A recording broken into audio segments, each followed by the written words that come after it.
Kebohongan bisa bersembunyi, tetapi kebenaran selalu meninggalkan jejak. Pursuit of the Truth. C211, Jenderal Agung yang Agung. Penerjemah, Endless Fantasy Translation. Penyunting, Endless Fantasy Translation. Ekspresi wajah wanita itu langsung berubah. Dia pernah mendengar nama Mosu ketika tiba di kota Gunung Han dan tahu bahwa ada 6 berserker transenden yang kuat di kota Gunung Han. Di antara keenamnya, selain Xuan Lun yang telah meninggal dan Yun Zhang, yang dikabarkan pergi mengasingkan diri dan berlatih, dia juga pernah bertemu Nantian, Leng Ying, dan Keji Usi sebelumnya. Nantian dan 2 orang lainnya bukanlah apa-apa baginya, dan terlebih lagi bagi Xuan Lun yang telah meninggal.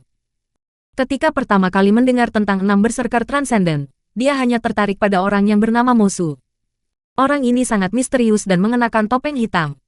Dikabarkan bahwa kekuatannya sangat besar, dan bahkan ada petunjuk bahwa dia adalah pemimpin dari keenamnya. Dia juga merupakan tamu di suku timur yang tenang, dan begitu area tersembunyi Gunung Han dibuka untuk umum, dia adalah satu-satunya yang mempertahankan statusnya sebagai tamu ketika ketiga suku tersebut mengusir semua tamu mereka. Begitulah cara kerja dunia. Semakin misterius sesuatu, semakin mudah rasa ingin tahu orang-orang akan terpicu. Begitulah yang dirasakan wanita itu. Namun, rasa penasaran itu tidak berlangsung lama. Segera dikesampingkan.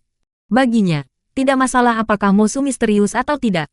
Dia sama sekali tidak ada hubungannya dengan wanita itu, dan mereka berasal dari 2 dunia yang sangat berbeda. Dia tidak menyangka bahwa Mosu yang telah sedikit menarik minatnya akan muncul di hadapannya dengan cara seperti ini pada hari ini dan saat ini juga. Suara riuh rendah dari kota Gunung Han terdengar di telinganya. Gelombang suara semakin kuat setiap saat, hingga akhirnya berhamburan ke segala arah dan menciptakan dengungan di udara. Di kota Han Mountain, kerumunan orang yang sebelumnya minum bersama Su Ming semuanya ternganga. Su Ming telah memberi mereka terlalu banyak kejutan, dan sekarang dengan pengungkapan mengejutkan bahwa dia sebenarnya adalah Mosu, keterkejutan mereka telah mencapai tingkat yang tak terbayangkan. Dia Mosu. Pantas saja dia memiliki kekuatan sebesar itu. Kukira dia adalah... Pria bernama Yun memandang gunung dan warna dengan tenang, dan ekspresi bingung muncul di wajahnya sebelum dia menggelengkan kepalanya. Dia Mosu. Tetua suku Pukiang menarik napas dalam-dalam di Gunung Pukiang.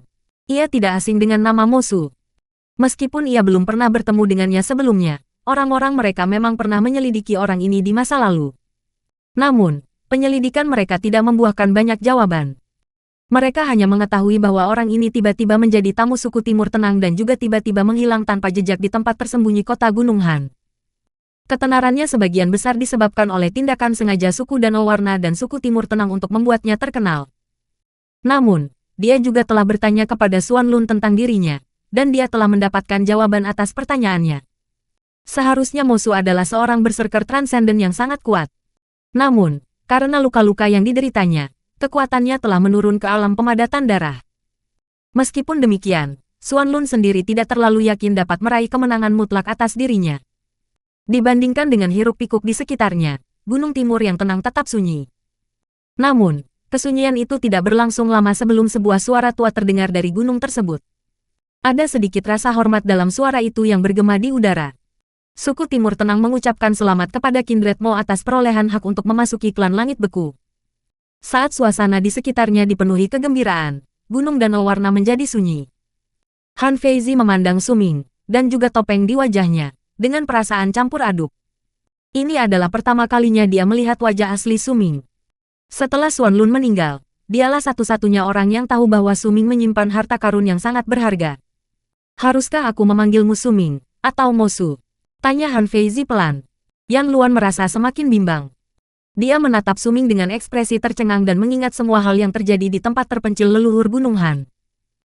Dia ingat bagaimana dia ingin menjadikan pria ini sebagai pasangannya. Kata-kata lembutnya saat menatapnya barusan, dan bagaimana hatinya bergetar secara misterius. Wajah Yan Luan tiba-tiba memerah. Su Ming tidak menjawab pertanyaan Han Feizi. Dia hanya menatap dingin wanita dari klan Langit Beku itu. Wanita itu terdiam sejenak sebelum mengeluarkan dengusan dingin. Begitu. Jadi kau Mosu. Kau lulus ujian pertama. Namun, kita masih punya ujian kedua. Kau harus menantang rantai Gunung Han. Sebelum rune relokasi sepenuhnya aktif, kau harus menyelesaikannya, atau kau akan tetap gagal, kata wanita itu dengan seringai dingin. Karena topeng yang dikenakan Su Ming, tidak ada yang bisa melihat ekspresinya. Namun, matanya tampak tenang. Seolah-olah kata-kata wanita itu tidak menimbulkan gejolak emosi apapun dalam dirinya. Dan apakah akan ada ujian ketiga, keempat, dan kelima juga? Tanya Su Ming dengan nada tenang. Sikap tenangnya membuat wanita itu tidak senang. Ia mewakili klan Langit Beku untuk menerima murid kali ini, meskipun sudah diputuskan bahwa mereka hanya akan menerima satu murid. Namun, selama ia mewakili klan Langit Beku, semua orang yang bertemu dengannya harus menghormatinya. Sebagian orang bahkan akan takut padanya. Hanya saja Su Ming tidak menganggapnya penting. Meskipun dia jelas-jelas mempersulitnya, dia tetap tenang. Hanya dengan melepas topengnya, dia membuat ujian pertamanya menjadi lelucon belaka.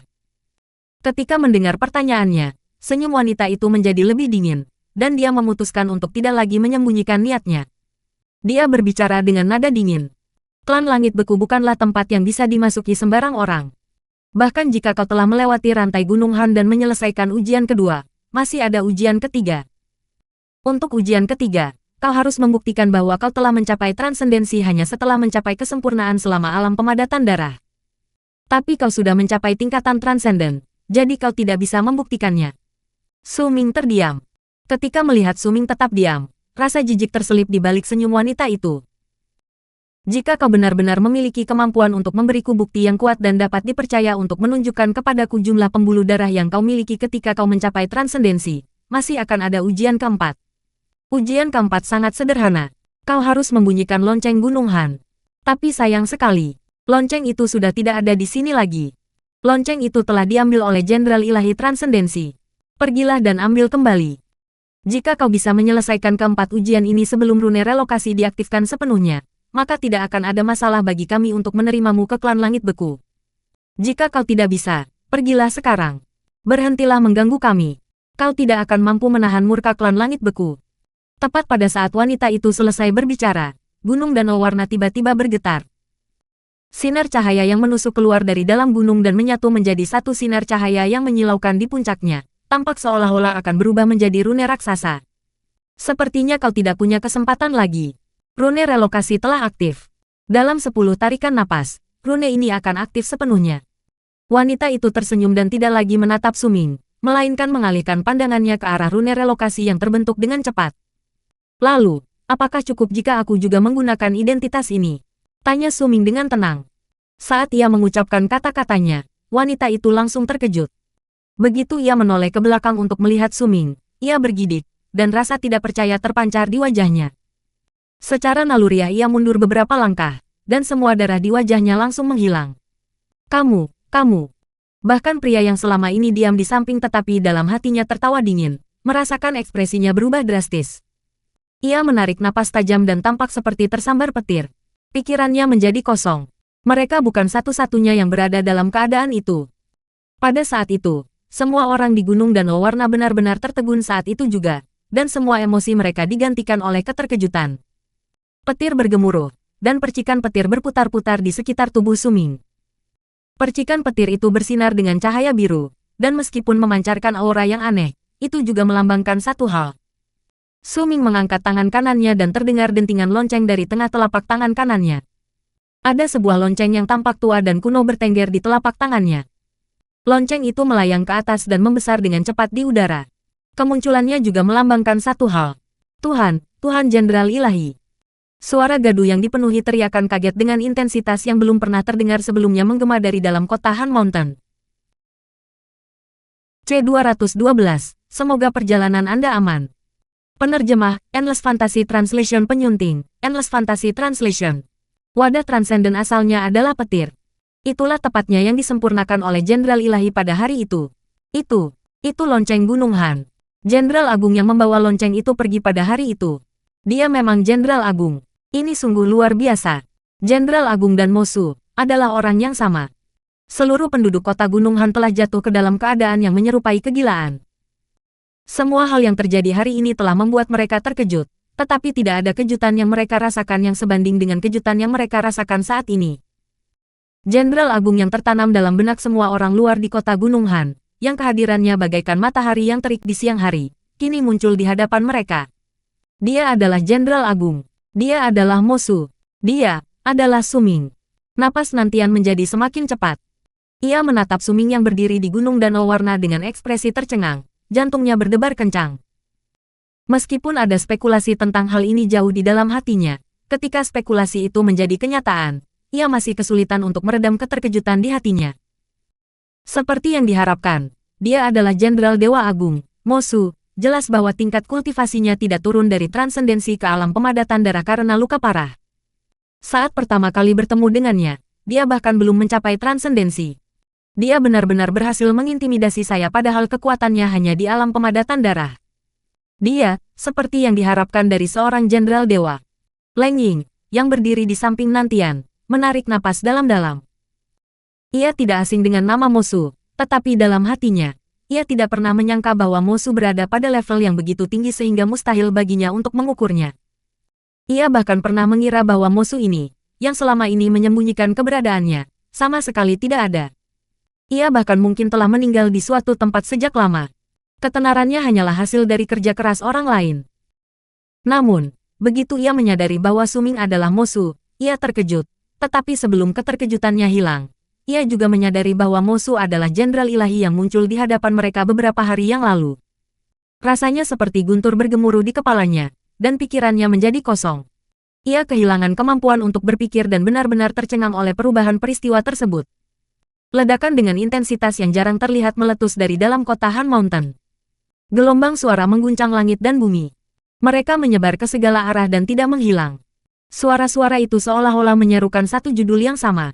Tuan Jenderal Ilahi. Orang-orang yang minum bersama Suming di penginapan adalah yang paling bersemangat saat mereka ikut berteriak bersama orang lain.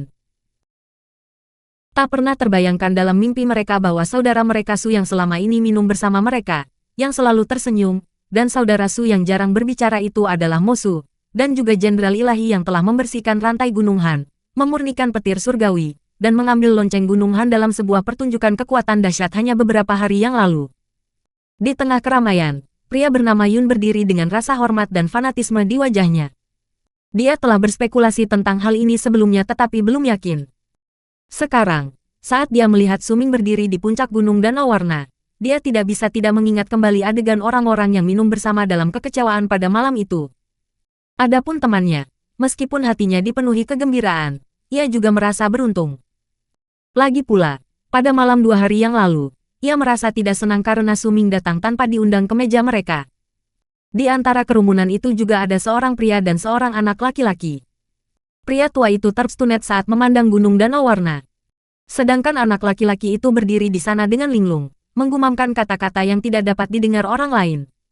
Salam kepada Tuhan Jenderal Ilahi dari suku Timur yang tenang.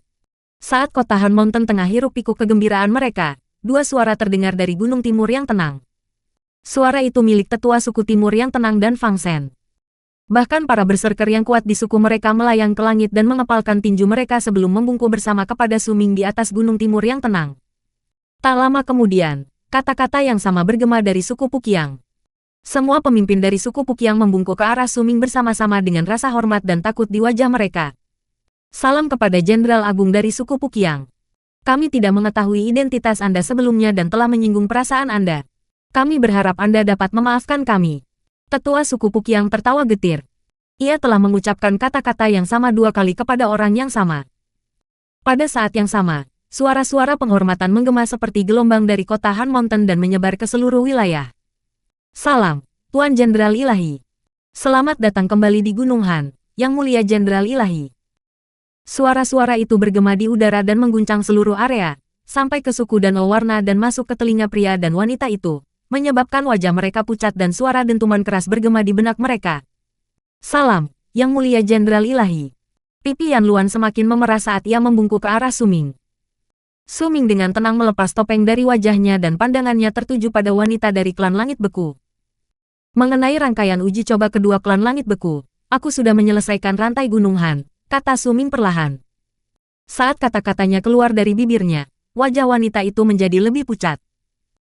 Adapun ujian ketiga, dengan identitasku sebagai Jenderal Ilahi, itu sudah cukup untuk membuktikan bahwa aku telah mencapai transendensi setelah mencapai kesempurnaan di alam pemadatan darah, lanjut Suming berbicara. Suaranya tidak keras, tetapi terdengar jelas di telinga semua orang di area tersebut. Wanita yang berasal dari klan Langit Beku itu gemetar dan terhuyung mundur beberapa langkah. Dia menatap Suming dengan ekspresi terkejut dan pikirannya kosong. Semuanya terjadi terlalu tiba-tiba, dan situasi tak terduga ini membuatnya tidak mampu beradaptasi. Adapun pengambilan lonceng Gunung Han sebagai bagian terakhir dari tes, ini dia. Suming tidak berbicara terburu-buru dan tetap tenang serta terkendali. Begitu dia selesai berbicara, wanita itu tampak seperti baru saja menerima 3 pukulan berat di jantungnya, membuatnya sesak napas. Dia membuka mulutnya seolah hendak mengatakan sesuatu. Namun, sebelum ia sempat berbicara, tatapan tajam dan dingin muncul di mata Suming. Di bawah tatapan dingin itu, kata-katanya tersangkut di mulutnya. Aku telah mengikuti semua aturan yang ditetapkan klan Langit Beku dan aku telah memenuhi setiap permintaan. Sekarang, saatnya kau memberiku jawaban, katanya dingin. Wanita itu pucat pasi dan rasa tak berdaya terpancar di wajahnya. Secara naluriah, ia menatap temannya, pria dari klan Langit Beku. Pria itu juga menunjukkan ekspresi panik yang sama. Setelah saling bertukar pandang, pria itu menggertakkan giginya dan melangkah maju beberapa langkah. Tidak ada lagi sedikit pun kesombongan di wajahnya, hanya kesedihan dan ketulusan. Ia mengepalkan tinjunya dan membungkuk ke arah Suming. Saya Chen Yubing dari klan Langit Beku. Salam, Tuan Jenderal Ilahi. Saya sangat menyesal karena tidak dapat melihat Anda memanggil patung Dewa Transendensi dan menerima gelar Jenderal Ilahi Transendensi. Tuan, Anda memang luar biasa. Saya Suru Yue dari klan Langit Beku. Salam, Yang Mulia Jenderal Ilahi, ada alasan mengapa saya bersikap tidak sopan. Yang Mulia, saya harap Anda tidak keberatan.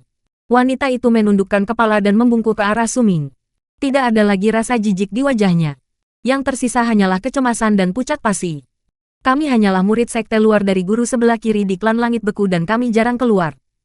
Jika kami telah menyinggung perasaan Anda, mohon maafkan kami. Kali ini, saudara kita Zhao, seorang murid sekte dalam, seharusnya ikut bersama kita. Tetapi karena ada sesuatu yang terjadi, saudara kita Zhao tidak dapat datang. Sebelum kami datang, guru besar sebelah kiri menyebutkan bahwa kali ini kami hanya akan menerima 1 murid dari kota Gunung Han, dan telah diputuskan bahwa itu adalah Han Feizi dari suku Danau Warna. Kami tidak berhak memutuskan apakah kami dapat menerima orang kedua. Itulah mengapa kami terpaksa mempersulit Anda. Mereka berdua berbisik, mencurahkan semua pikiran yang ada di dalam hati mereka. Dengan kekuatan dan statusmu sebagai Jenderal Ilahi, semua sekolah di negeri Pagi Selatan pasti akan menerimamu. Jika kau tidak keberatan, silakan kembali bersama kami ke klan Langit Beku dan para tetua klan akan membuat keputusan akhir. Kami berdua tidak berhak membuat keputusan apapun. Aku tadi melebih-lebihkan kata-kataku. Kuharap kau memaafkanku. Suru Yue menggigit bibir bawahnya dan berbisik memohon. Suming melirik pria dan wanita yang telah mengubah sikap mereka secara drastis, lalu melepaskan topengnya bersama dengan lonceng Gunung Han. Sejak mengetahui dari Han Changzi bahwa klan Langit Beku hanya menerima 1 orang, dia telah melakukan berbagai persiapan demi satu tujuan, masuk ke klan Langit Beku. Suming sudah lama memprediksi bahwa tidak mungkin dia bisa diterima sebagai murid klan Langit Beku di tempat ini. Tuan, silakan lewat sini. Chen Yubing berbicara dengan sopan. Rune relokasi di suku Danau Warna sudah sepenuhnya aktif. Cahaya dari rune itu berkedip-kedip dengan cemerlang. Sebuah bola cahaya raksasa telah berkumpul di udara. Klan Langit Beku. Suming mengangkat kepalanya dan menatap bola cahaya raksasa itu. Tatapan penuh harap muncul di matanya. Dia menarik napas dalam-dalam dan mengangkat kakinya, tetapi tepat saat dia hendak berjalan menuju cahaya itu. Saudara Chen, Kakak Su, kalian tidak keberatan jika aku menggunakan rune ini dan kembali ke sekolah, ya? Sebuah suara lembut terdengar dari gunung timur yang tenang, dan sesosok mungil juga muncul bersamaan dengan suara itu. Itu adalah Han Changzi, Fang Changlan. Dia tertawa kecil sambil berjalan melayang ke arah mereka. Jubahnya berkibar di udara saat dia berjalan seperti kupu-kupu. Dia berhenti di samping Suming. Setelah memberinya senyum, dia menatap kedua orang dari klan Langit Beku. Kilatan muncul di mata Suru Yue.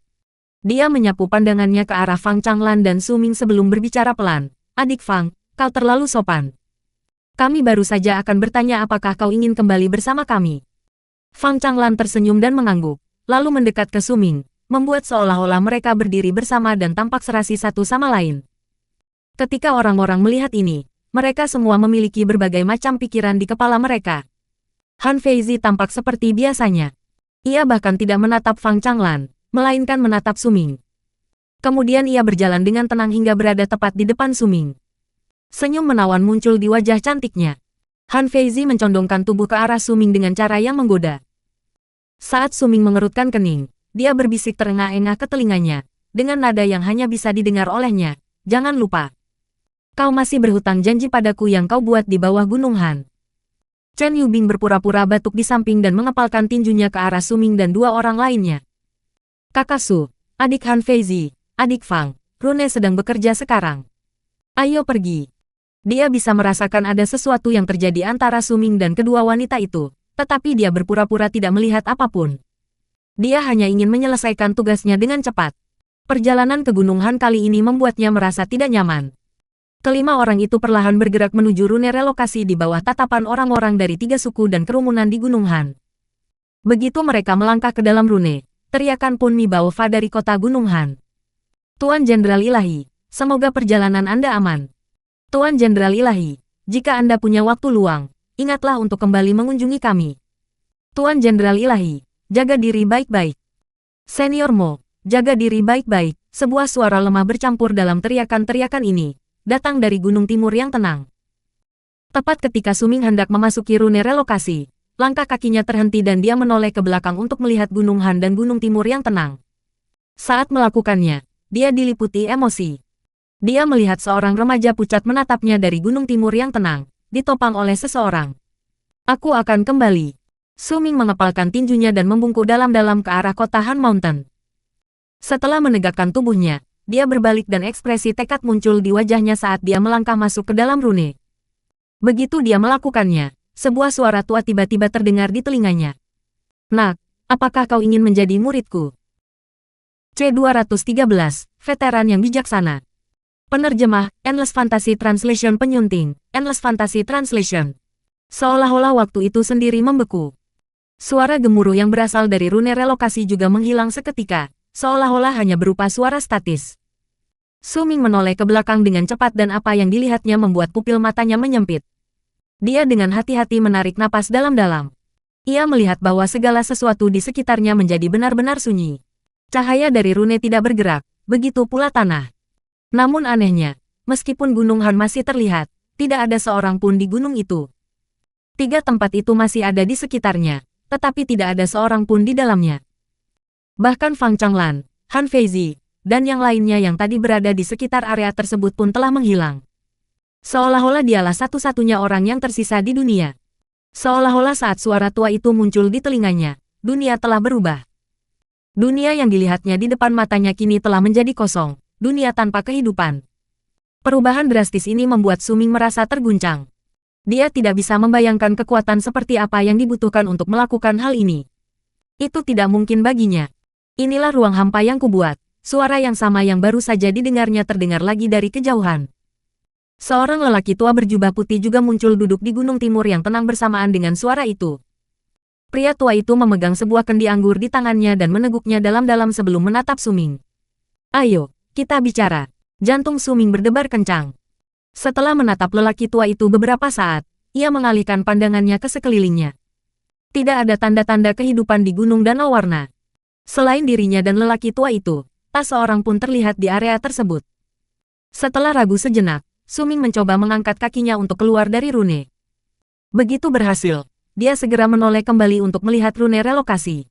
Cahayanya tidak bergerak, dan cahaya yang diam itu membuatnya tampak seperti patung ilusi.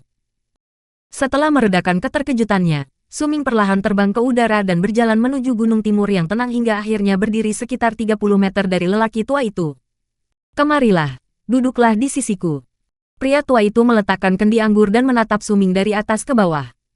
Secerca pujian tampak di wajahnya. Suming mendekat tanpa mengucapkan sepatah kata pun, dan begitu berada di sisi lelaki tua itu, dia memutuskan untuk mengikuti sarannya dan duduk. Apakah kamu penasaran?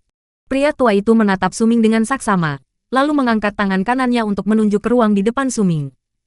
Seketika, ruang di depannya berubah bentuk dan sebuah kendi anggur muncul. Apa itu ruang kosong? Saat kendi anggur itu muncul, jantung Suming berdebar kencang dan dia menatap ke arah lelaki tua itu. Ruang hampa adalah kekuatan yang dimiliki oleh mereka yang berada di alam pengorbanan tulang. Setelah sebagian besar tulang di tubuh seorang berserker berubah menjadi tulang berserker, mereka dapat berkomunikasi dengan langit dan bumi, dan dari sana menciptakan dunia mereka sendiri. Karena itu tidak nyata dan hanya ilusi, maka disebut kekosongan.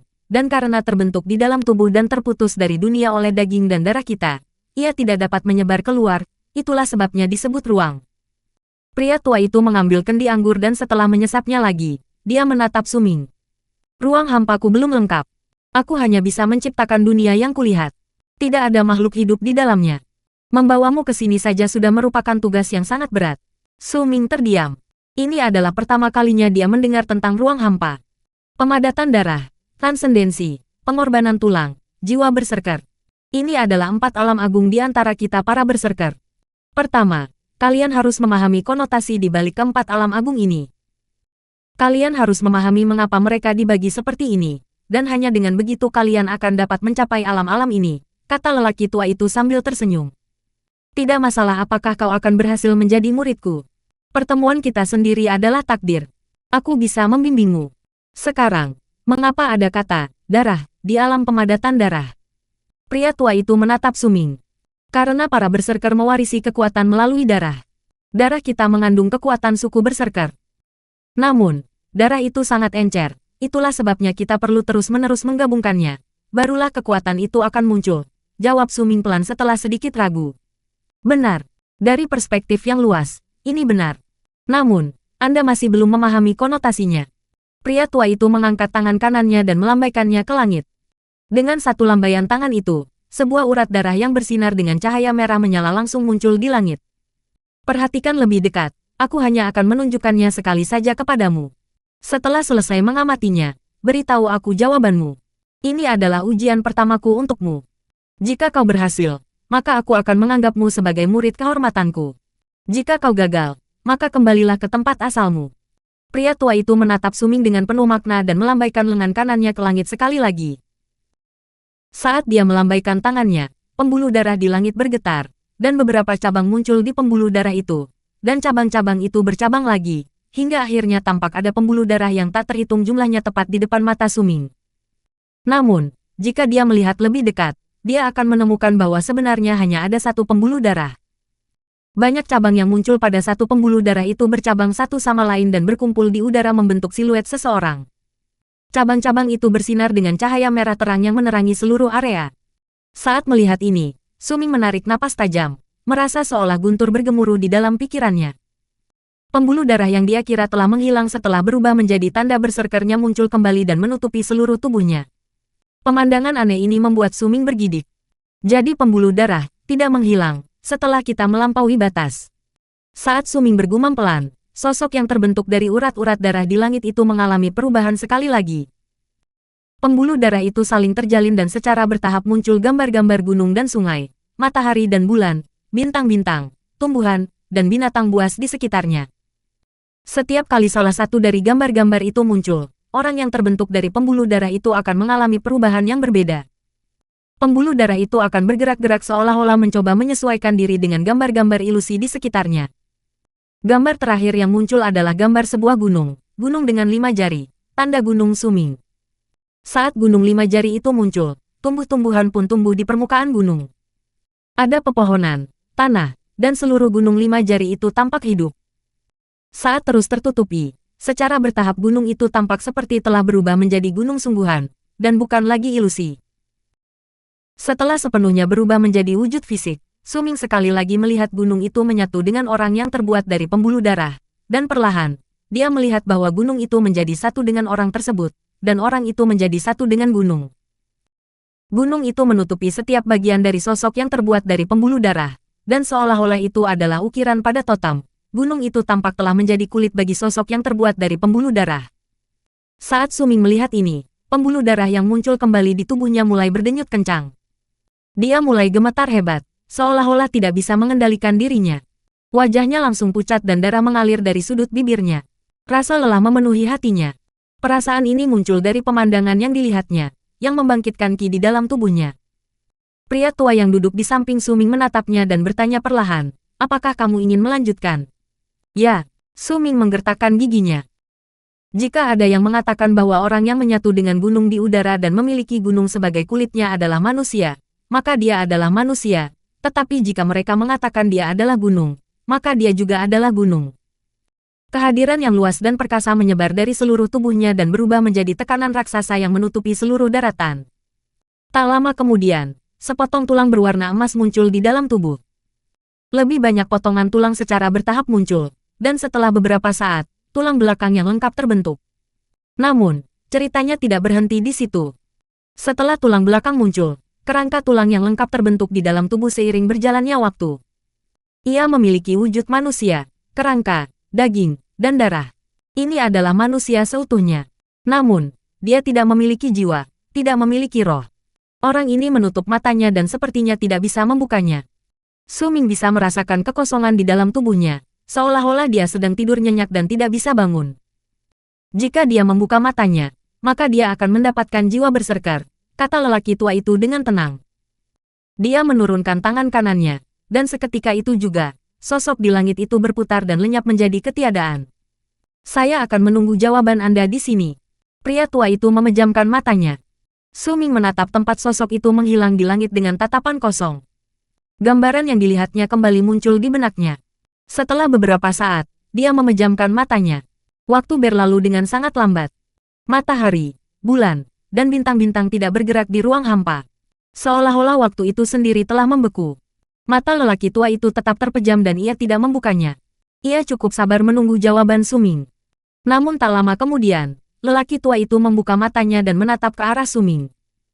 Su Ming tetap diam, tetapi pembuluh darah yang sebelumnya muncul di tubuhnya bersinar terang, dan di antaranya, dua bahkan menyatu. Ekspresi terkejut muncul di mata lelaki tua itu saat ia memperhatikan dua pembuluh darah yang menyatu. Sungguh kecerdasan yang luar biasa.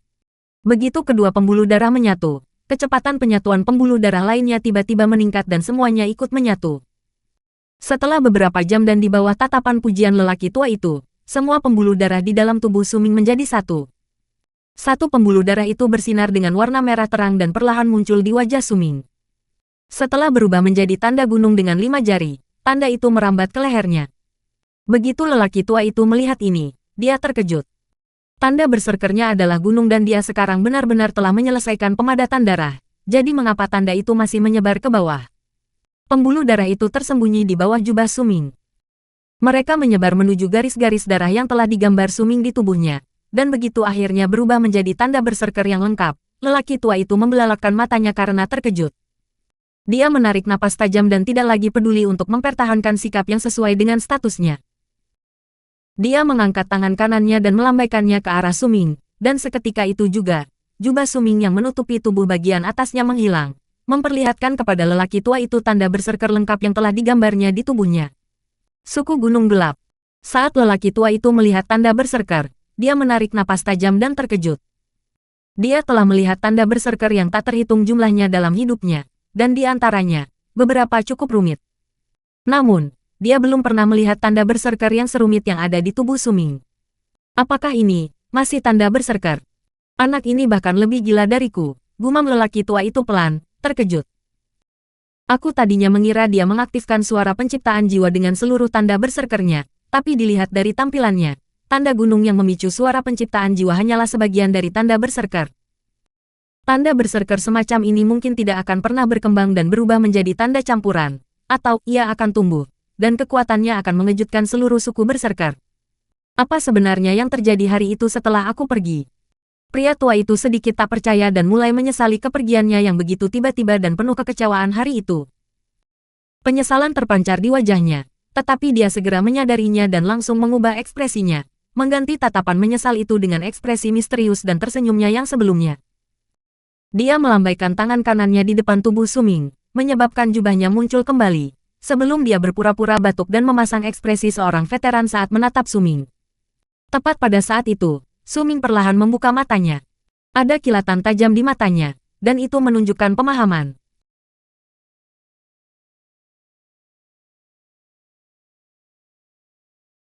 C214, Anggur, Air.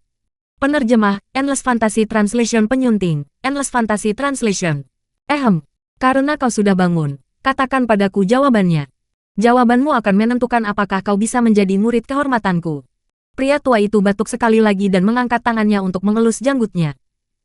Sikapnya, layaknya seorang veteran terpelajar, ditambah dengan keterkejutan yang ditimbulkannya pada Su Ming, membuat Suming tidak dapat menemukan kesalahan apapun dalam tindakannya.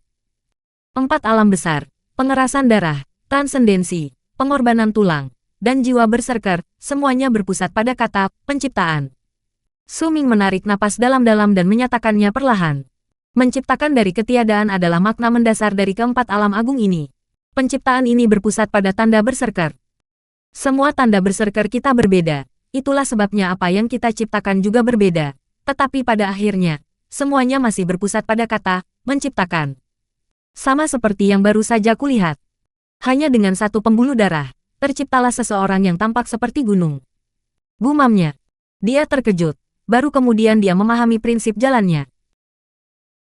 Dia bahkan menyadari bahwa selama waktu yang tidak diketahui lamanya, setelah dia benar-benar menyatukan semua pembuluh darah di tubuhnya dan menggabungkannya menjadi tanda berserkernya, meskipun dia mungkin masih berada di tahap awal alam transendensi, kekuatan yang ada di tangannya sekarang tampaknya telah menjadi jauh lebih besar.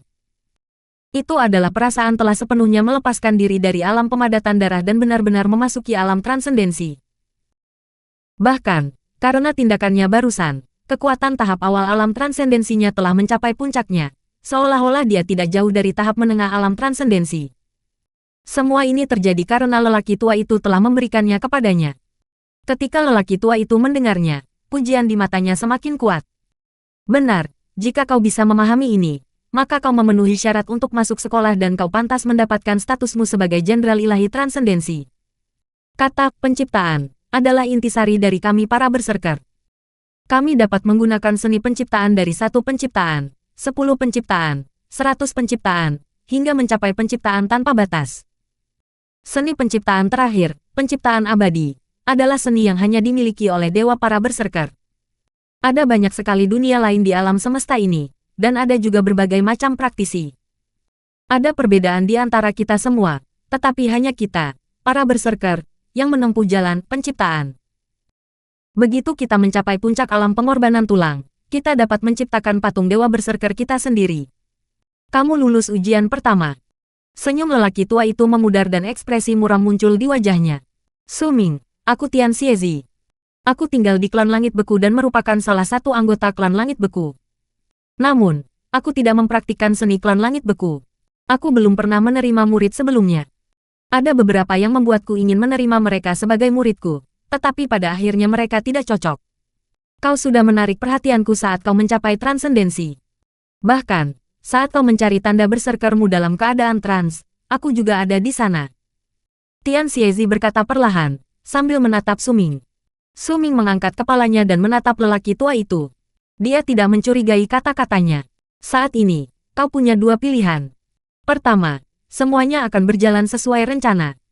Kau akan pergi ke klan Langit Beku dan aku akan berbicara mewakilimu, lalu kau bisa menjadi murid di klan Langit Beku. Karena kau telah mendapatkan gelar Jenderal Ilahi Transendensi, klan Langit Beku pasti akan sangat memperhatikanmu. Kau pasti akan menjadi murid sekte dalam. Bahkan, beberapa sesepuh di klan Langit Beku akan memilihmu sebagai murid mereka. Kau akan sama seperti si Masin dan menjadi seorang jenius di klan Langit Beku. Adapun masa depanmu, itu akan bergantung pada keberuntunganmu sendiri. Kedua, tinggalkan niat untuk masuk klan Langit Beku dan jadilah muridku. Selama aku berada di klan Langit Beku, kau juga akan berada di sana. Jika aku pergi, maka kau harus pergi bersamaku. Jika kau menjadi muridku, kau bisa tinggal di klan Langit Beku, tetapi kau tidak bisa menjadi murid di sekolah ini. Kau tidak akan mendapatkan perlakuan yang sama seperti murid-murid lainnya. Namun, jika kau menerimaku sebagai gurumu, maka suatu hari nanti kau akan mengerti bahwa klan Langit Beku bukanlah apa-apa. Namun, jika kamu ingin menjadi muridku, maka kamu harus melalui ujian kedua. Hanya jika kamu lulus ujian itu, barulah aku akan menerimamu. Tian Xiezi berbicara dengan tegas, dan kata-katanya diwarnai dengan nada merendahkan klan Langit Beku, serta kesombongan. Namun demikian, ketika dia melihat Suming terdiam termenung, seolah sedang mempertimbangkan pilihannya, dia menjadi gugup. Jika dia tidak melihat tanda berserker Suming, dia tidak akan mempermasalahkannya, tetapi sekarang berbeda. Pria tua itu berpura-pura batuk dan dengan cepat berkata, Suming, aku sudah pernah membantumu sekali. Kekuatanmu pasti sudah meningkat. Jika kau menjadi muridku, maka hal-hal seperti ini akan terjadi lagi. Suming tetap diam. Kau harus berpikir matang. Aku sangat protektif terhadap orang-orang yang penting bagiku. Jika kau menjadi muridku, maka kau akan mendapatkan banyak manfaat, tetapi jika kau menolak. Pria tua itu mendengus kesal, dan dia juga merasa tak berdaya. Menerima murid adalah peristiwa penting, dia tidak bisa memaksa Su Ming untuk melakukannya. Manfaat seperti apa? Su Ming mengangkat kepalanya dan bertanya dengan tenang. Banyak. Tian Xiezi merasa sedikit bersalah dan tertawa kecil untuk menyembunyikan perasaannya. Dia adalah orang yang licik, dan dia yakin Su Ming tidak akan bisa melihat penyamarannya. Aku memiliki banyak wadah berserker di tempat tinggalku. Kau adalah satu-satunya muridku, jadi kau bisa memilih manapun yang kau suka. Aku juga memiliki semua gulungan seni di klan Langit Beku. Bahkan jika kau tidak bergabung, kau tetap bisa mempelajari seni tersebut, dan klan tidak bisa mengatakan apapun tentang itu karena kau akan menjadi muridku. Coba kupikirkan, aku juga punya gunung sebagai kompleksku. Aku punya tempat tinggal gua sendiri, jadi jika kau menjadi muridku, aku bisa langsung membuatkan tempat tinggal gua untukmu di sebelah milikku. Aku juga punya kenalan dekat di dinasti Yu Agung. Saat kau pergi ke sana untuk menerima hadiahmu sebagai jenderal ilahi, aku bisa ikut bersamamu. Lagi pula, biar kupikirkan dulu. Jika kau menjadi muridku, maka statusmu akan langsung berubah. Hubungan antara aku dan klan Langit Beku mungkin agak rumit, tetapi aku dianggap sebagai salah satu senior di klan Langit Beku. Begitu kau mengakui aku sebagai gurumu, maka kau akan memiliki status yang sama dengan kepala pembimbing. Gadis-gadis itu harus memanggilmu paman guru. Lagi pula, kau akan mendapatkan banyak keuntungan. Oh, dan aku punya banyak gulungan kuno yang berharga. Aku punya semuanya di sana, termasuk peta negeri Pagi Selatan. Peta ini pasti tidak akan kalah dengan peta klan Langit Beku. Lagi pula, aku sudah pergi ke terlalu banyak tempat.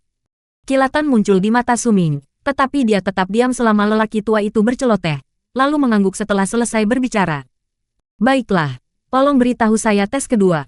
Semangat Tian Xiezi kembali pulih dan senyumnya semakin lebar. Dia menunjuk ke arah kendi anggur di depan Su Ming. Aku meracik anggur ini sendiri dalam waktu yang lama. Bahkan guru-guru dari klan Langit Beku pun tidak bisa meminumnya. Kenapa kau tidak mencobanya? Su Ming menatap kendi anggur di hadapannya. Tanpa ragu, dia mengambilnya dan menyesapnya.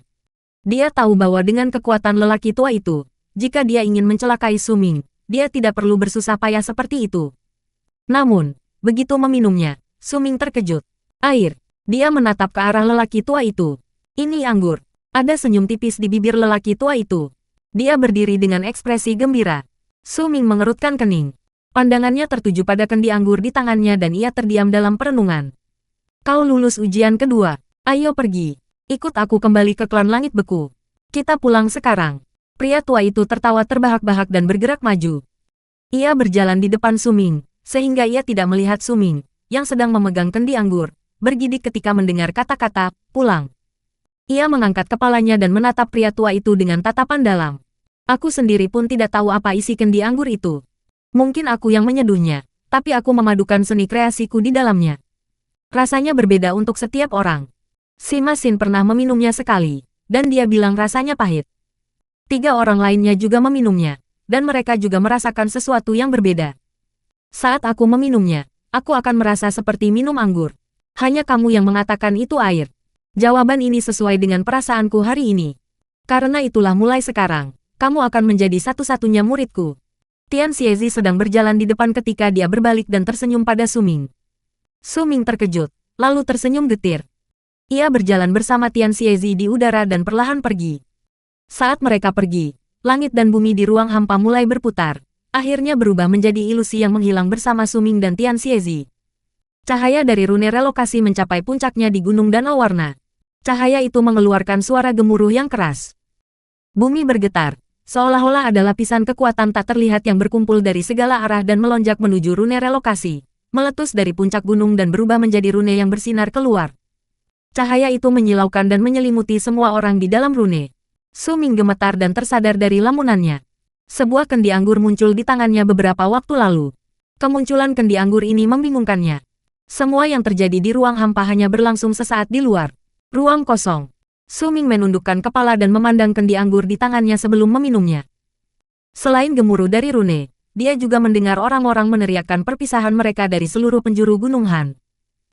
Perlahan-lahan, semua orang di luar rune melihatnya memancarkan kilatan cahaya yang cemerlang di Gunung Danau Warna, menyebabkan penglihatan semua orang yang menyaksikan menjadi buta sesaat, dan dunia di mata mereka menjadi gelap. Cahaya meredup dari gunung danau warna. Hanya percikan samar yang tersisa sebelum tersebar dan dengan cepat menyatu di udara, menghilang tanpa jejak. Mereka pergi, Nantian mendesah pelan di kota Gunung Han. Ada ekspresi terharu namun bimbang di wajahnya. Dia menggelengkan kepalanya. Aku penasaran seberapa jauh perbedaan kekuatan kita nanti saat bertemu lagi. Mungkin kita tak akan pernah bertemu lagi. Di sisinya, Leng Ying dengan tenang memandang gunung danau warna yang telah kehilangan cahaya dari rune relokasi. Tatapan penuh tekad muncul di matanya. Dia akhirnya pergi. Tetua suku Pukiang menghela napas lega. Meskipun demikian, dia tahu bahwa dia tidak akan pernah melupakan bahwa seorang jenderal ilahi transendensi pernah muncul di Gunung Han, di tempat ini, dan dengan cara ini, dia memasuki klan langit beku. Fang Mu menundukkan kepalanya di gunung timur yang tenang. Ayahnya berdiri di sisinya. Mulut pria itu terbuka seolah ingin mengatakan sesuatu, tetapi Fang Mu tidak menatapnya. Sebaliknya, dia berjalan pergi dengan kepala tertunduk, seolah tidak ingin berbicara dengan ayahnya. Fang Shen menghela napas pelan. Saat para utusan dari klan langit beku pergi, Gunung Han perlahan menjadi tenang. Beberapa orang pergi, dan beberapa orang memilih untuk tinggal. Orang-orang di penginapan pun sama.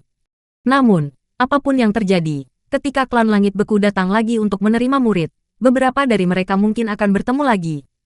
Kemudian mereka akan minum bersama dan membicarakan keajaiban ini. Hal itu terutama berlaku bagi orang-orang yang pernah minum bersama Su Ming. Mereka bahkan mungkin dengan bangga mengatakan bahwa pernah ada seorang jenderal dewa bernama Su Ming di sini dan menceritakan kisah-kisahnya. C215, Penghalang Kabut Langit. Penerjemah, Endless Fantasy Translation Penyunting, Endless Fantasy Translation. Negeri South Morning begitu luas hingga tampak tak berujung. Bahkan jika orang mencapai alam transendensi, hanya sedikit yang mampu menjelajahi seluruh negeri itu. Tempat ini terlalu besar.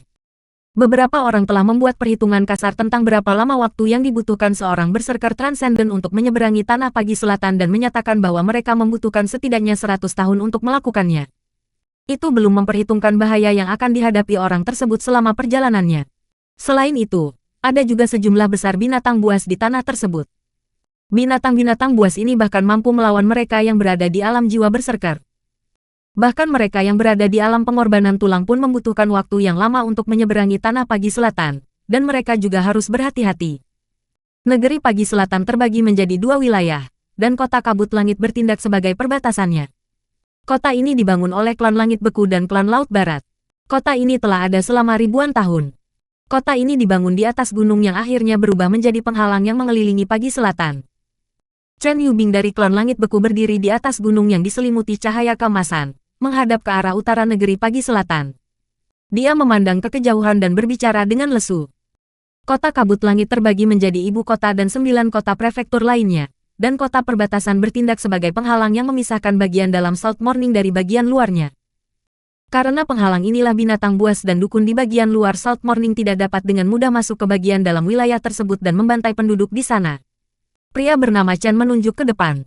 Mereka bisa melihat deretan pegunungan yang tampak seperti tulang punggung naga di kejauhan ke arah yang ditunjuknya. Deretan itu membentang tanpa batas, seperti tembok-tembok kota. Itu adalah bagian dari penghalang kota kabut langit. Adik Han Feizi, kau pasti belum pernah mendengar tentang kota ini sebelumnya, kan? Kau pasti akan mendapat banyak perhatian begitu masuk sekolah, dan ketika waktunya tiba, kau akan dikirim untuk pelatihan. Kau mungkin akan dikirim untuk menjaga kota kabut langit. Ini adalah kejayaan tertinggi bagi kami, penduduk South Morning. Saudara Su, Anda adalah jenderal ilahi. Wajar jika Anda mengetahui beberapa rahasia negeri pagi selatan. Dengan kekuatan dan status Anda akan mempelajari semuanya cepat atau lambat. Pria bernama Chen itu melirik ke arah Su Ming dengan senyum ramah. Wajah Su Ming tetap datar saat ia menatap deretan pegunungan di kejauhan. Ia tidak berbicara. Ia tidak tahu berapa banyak waktu telah berlalu saat ia berada di rune relokasi di Gunung Danau Warna. Ia hanya tahu bahwa waktu yang lama telah berlalu hingga suara berdengung di telinganya menghilang. Ketika cahaya di luar tidak lagi begitu terang sehingga ia harus menutup matanya, ia membukanya, dan melihat bahwa ia berada di puncak gunung ini bersama keempat orang lainnya. Begitu mereka muncul, Suru Yue dari klan langit beku mengeluarkan beberapa batu emas, lalu mulai meletakkannya dengan cara tertentu di gunung. Saat batu-batu di tangannya diletakkan, gunung itu secara bertahap diselimuti cahaya keemasan yang semakin kuat. Kami beruntung telah memperoleh rune relokasi lapisan 4 dimensi. Di masa lalu, ketika kami harus pindah dari Gunung Han ke klan Langit Beku, kami harus menggunakan rune di kota kabut langit. Rune-rune itu sangat lambat. Meskipun klan Langit Beku mungkin juga meneliti dan menggunakan rune relokasi, kami hanya bisa berpindah dalam jarak pendek dan harganya sangat mahal. Jika kami berpindah terlalu sering, bukan hanya akan membuang banyak waktu, tubuh kami juga tidak akan mampu menanganinya.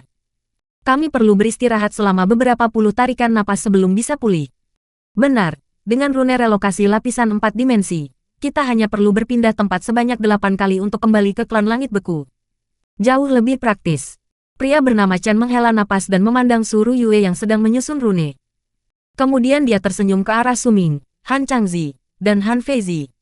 Kota kabut langit. Tatapan Han Feizi tertuju pada pegunungan itu dan dia mengerutkan kening. Sepertinya kau tidak tahu tentang keberadaan kota ini, tapi itu wajar. Aku baru mengetahui beberapa rahasia negeri Pagi Selatan setelah bergabung dengan klan Langit Beku. Saudara Su, apakah kau pernah mendengar tentang kota kabut langit sebelumnya? Pria bernama Chen tersenyum dan menatap Su Ming. Ini adalah orang yang pasti akan diterima di sekolah, dan statusnya di sekolah pasti tidak akan lebih rendah dari Han Feizi, bahkan mungkin lebih tinggi. Itulah mengapa dia memutuskan untuk meredakan ketegangan di antara mereka dan berkenalan dengannya. Itulah mengapa dia memutuskan untuk membicarakan hal-hal yang tidak diketahui orang luar di sini. Aku belum pernah mendengarnya, kata Su Ming dengan tenang, sambil memandang deretan pegunungan di kejauhan. Jika memang begitu, maka aku akan menemani kalian berdua, kau dan adik perempuan Han Feizi, mengunjungi tembok kota di pegunungan kabut langit dan menjelaskan fungsinya secara detail, kata pria bernama Chen sambil tersenyum sebelum menatap Su Ruyue yang sedang meletakkan rune di tanah. Su Ruyue menyeka keringat di dahinya. Ketika melihat Chen Yubing menatapnya, dia tersenyum dan berkata, masih ada 10 jam sebelum rune tersusun sepenuhnya dan kita dapat mengaktifkan relokasi kedua. Aku hanya perlu adik Han Changzi untuk tetap tinggal dan melindungiku.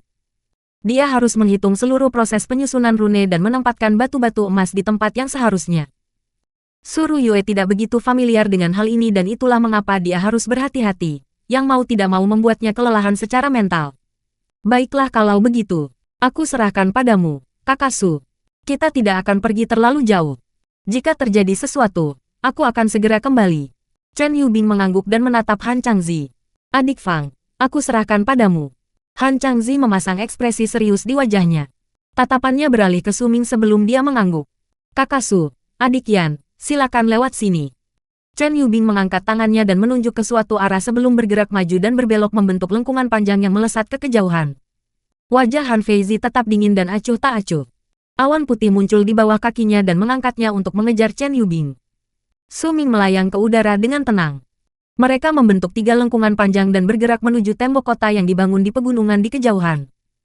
Jika kita berbicara tentang kota kabut langit, maka kita harus berbicara tentang penghalang yang memisahkan bagian dalam dan luar negeri Pagi Selatan. Kita tinggal di bagian dalam negeri Pagi Selatan, dan saat ini, kita berada di bagian dalam. Bagian dalamnya sangat luas. Sebagian besar sisi barat bagian dalam dimiliki oleh klan Laut Barat, dan bagian utara dimiliki oleh klan Langit Beku. Namun, jika dibandingkan dengan dunia di luar penghalang, wilayah tempat kita tinggal hanyalah sebagian kecil dari seluruh negeri Pagi Selatan. Dengan suara Chen Yubing terngiang di telinga mereka, ketiganya perlahan mendekati tembok penghalang kota kabut langit dengan kecepatan penuh. Begitu mereka berada puluhan ribu kaki jauhnya dari tembok dan suara Chen Yubing masih bergema di telinga mereka, tekanan besar tiba-tiba menyebar dengan suara dentuman keras dari tembok dan menerjang ke arah mereka. Ini adalah wilayah terlarang Sky Mist. Pelanggar tidak diperbolehkan masuk. Teriak sebuah suara dingin dan acuh tak acuh kepada mereka. Suara itu bergema di sekeliling mereka seperti guntur, dan gema yang tersisa berdengung di telinga mereka. Ekspresi Han Feizi berubah, dan ia menyadari bahwa ia hampir tidak bisa berdiri. Awan putih di bawah kakinya pun menghilang. Di antara mereka bertiga, tingkat kultivasinya adalah yang terlemah, dan ia merasa sangat terguncang. Pada saat itu, gelombang energi lembut meresap ke dalam tubuhnya dari belakang dan menyebar ke seluruh tubuhnya, memungkinkannya untuk mendapatkan kembali keseimbangannya. Su Ming berdiri di sisi Han Feizi dan menopangnya dengan lengan kanannya melingkari pinggangnya. Pipinya memerah, tetapi dia tidak menolak niat baiknya. Sebaliknya, dia berdiri di sampingnya dan memandang ke arah dinding dari mana suara itu berasal. Aku adalah murid klan Langit Beku, Chen Yubing. Salam kepada paman tuan yang menjaga kota ini. Chen Yubing juga merasa terguncang. Tetapi dia tidak panik. Jelas bahwa dia telah memperkirakan suara itu akan muncul. Dia mengepalkan tinjunya dan membungkuk hormat di udara ke arah dinding kabut langit yang terletak puluhan ribu kaki jauhnya. Aku pernah melihat kalian semua di tempat relokasi sejak lama. Mengapa kalian datang ke sini alih-alih tinggal di sana? Suara dingin dan acuh tak acuh itu bertanya kepada mereka dengan lesu. Paman Guru, atas perintah guru besar sebelah kiri, saya pergi ke kota Gunung Han untuk memilih murid baru, dan kami sedang kembali sekarang. Kami melewati tempat ini dan ingin melihat penghalang tanah pagi selatan dari dekat. Kami tidak akan bergerak maju lagi. Kami hanya bisa menonton dari sini. Tapi Paman Guru, kami akan senang jika Anda memberi pengecualian untuk kami, jawab Chen Yubing dengan cepat. Begitu dia selesai berbicara, Su Ming langsung merasakan tekanan yang mengintimidasi menerjang mereka dan menyapu dirinya dan Han Feizi. Pada saat yang sama, desahan kaget yang lembut bergema di udara. Kalau begitu, kemarilah. Jika kamu ingin melihat-lihat, berdirilah di atas tembok dan lihatlah bagian luar South Morning. Setelah beberapa saat, suara dingin dan acuh tak acuh itu muncul lagi, tetapi kali ini, nadanya lebih hangat. Terima kasih, Paman Guru. Pria bernama Chen itu terdiam sejenak sebelum dengan cepat mengepalkan tinjunya sebagai tanda terima kasih. Dia berbalik dan melirik Su Ming. Dia bukanlah orang bodoh. Dia memulai perjalanan ke tembok ini karena dia tahu bahwa ada seorang pemimpin dari klan Langit Beku di sini yang membela tempat ini dan seharusnya mereka tidak boleh diusir. Itulah mengapa dia menggunakan ini untuk menghangatkan hubungannya dengan Su Ming. Namun, dia tidak menyangka Paman Guru yang tidak dikenal ini akan mengizinkan mereka berdiri di atas tembok. Wilayah ini milik klan Langit Beku. Semua orang yang mempertahankan tembok luar kota kabut langit adalah pemimpin dari klan Langit Beku. Itulah mengapa kita bisa mendekat. Jika kita berada di dekat wilayah klan Laut Barat, kita pasti sudah diusir sejak lama. Jika kita menunjukkan tanda-tanda ketidakufaan, kita bahkan mungkin akan dibunuh. Su Ming melirik Chen Yubing. Di bawah tatapannya, Chen Yubing menundukkan kepala dan tertawa merendahkan diri sebelum berbisik. Sejujurnya, saya juga belum pernah berdiri di atas tembok untuk melihat bagian luar South Morning. Su Ming mengalihkan pandangannya dan tersenyum sambil berkata, ayo pergi. Aku sangat penasaran dengan tempat ini. Saat mereka bertiga semakin mendekat, perasaan yang sangat menekan perlahan muncul di dalam hati Su Ming. Tembok di pegunungan itu tampak megah ketika dilihatnya dari jauh, dan sekarang setelah ia lebih dekat, tembok itu tampak lebih megah lagi. Sulit untuk tidak merasa kecil di hadapan tembok itu. Tembok itu begitu tinggi sehingga jika dia berdiri di kaki gunung dan mendongak, dia akan merasa seolah-olah tembok itu menghubungkan langit dan bumi. Napas Han Feizi semakin cepat. Dia menatap dinding pegunungan di depannya dan menyadari bahwa dia tidak bisa membayangkan pegunungan seperti ini mengelilingi seluruh negeri pagi selatan dan berfungsi sebagai penghalangnya. Jarak puluhan ribu kaki menyusut dengan cepat, dan saat mereka berdiri di atas tembok, tekanan yang menakutkan menimpa mereka. Di bawah tekanan itu, wajah Han Feizi memucat dan dia tampak seperti akan pingsan. Jika dia tidak berdiri di samping Su Ming dan Su Ming tidak mengurangi sebagian besar tekanan untuknya, dia tidak akan mampu berdiri. Su Ming merasa sangat terguncang saat berdiri di puncak pegunungan dan memandang ke depan. Di matanya, ia melihat hamparan tanah tandus yang membentang jauh ke kejauhan. Tanah ini juga merupakan bagian dari South Morning, tetapi berada di luar batas wilayahnya. Tanahnya berwarna hitam, dan tercium bau darah yang menyengat di tengah semilir angin pegunungan. Suasana terasa mencekam. Tanah tandus, langit yang tak terbatas, hutan yang tak berujung, bayangan samar pegunungan tinggi, dan bahkan suara gemuruh yang samar dari kejauhan semuanya berkontribusi pada perasaan ini. Hal itu semakin jelas karena beberapa kerangka berserakan di sana-sini di tanah. Tulang-tulangnya tebal dan besar, dan jelas bahwa itu milik binatang buas. Seolah-olah wilayah di dalam dan di luar penghalang itu adalah dua dunia yang berbeda. Di sisi Su Ming, Chen Yubing juga merasa terguncang. Ini adalah pertama kalinya dia berdiri di atas tembok dan melihat dunia di luar tembok. Aku tak menyangka seorang jenderal ilahi akan berada di antara murid-murid yang diterima oleh guru sebelah kiri kali ini. Suara dingin itu terdengar dari belakang mereka, dan ruang di sana terdistorsi. Lalu seorang pria parubaya keluar dari sana. Pria parubaya itu mengenakan kain karung dan rambutnya dikepang dengan banyak kepang kecil. Tubuhnya tidak besar dan cenderung kurus. Dia tampak biasa saja, tetapi matanya sangat cerah.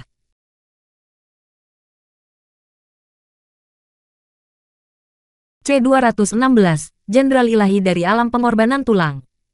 Penerjemah, Endless Fantasy Translation Penyunting, Endless Fantasy Translation. Kau adalah. Chen Yubing segera menoleh dan hendak membungkuk memberi hormat ketika ia melihat pria parubaya itu. Ia terkejut. Paman Tuan Bai.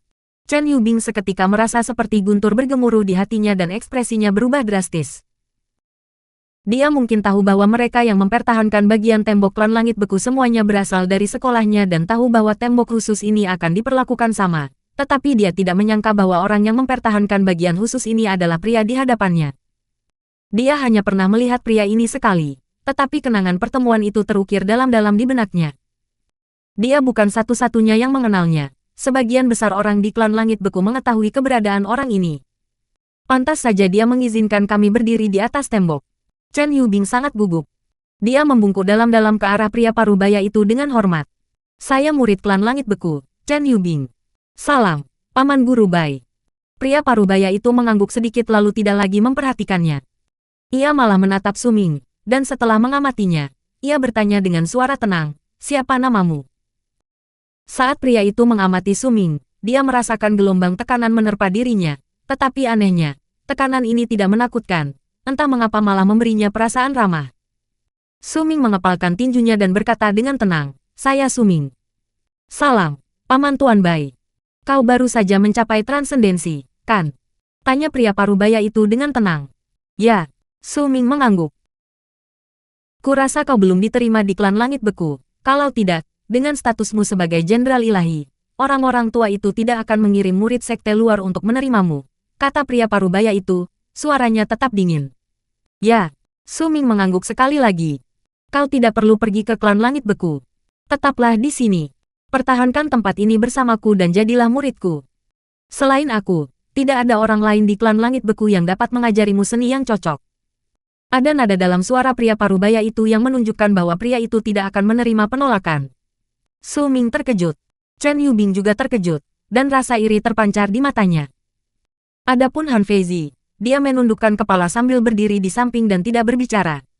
Su Ming ragu sejenak. Perasaan ramah dalam dirinya terhadap pria itu semakin kuat saat ia terus berbicara dengannya.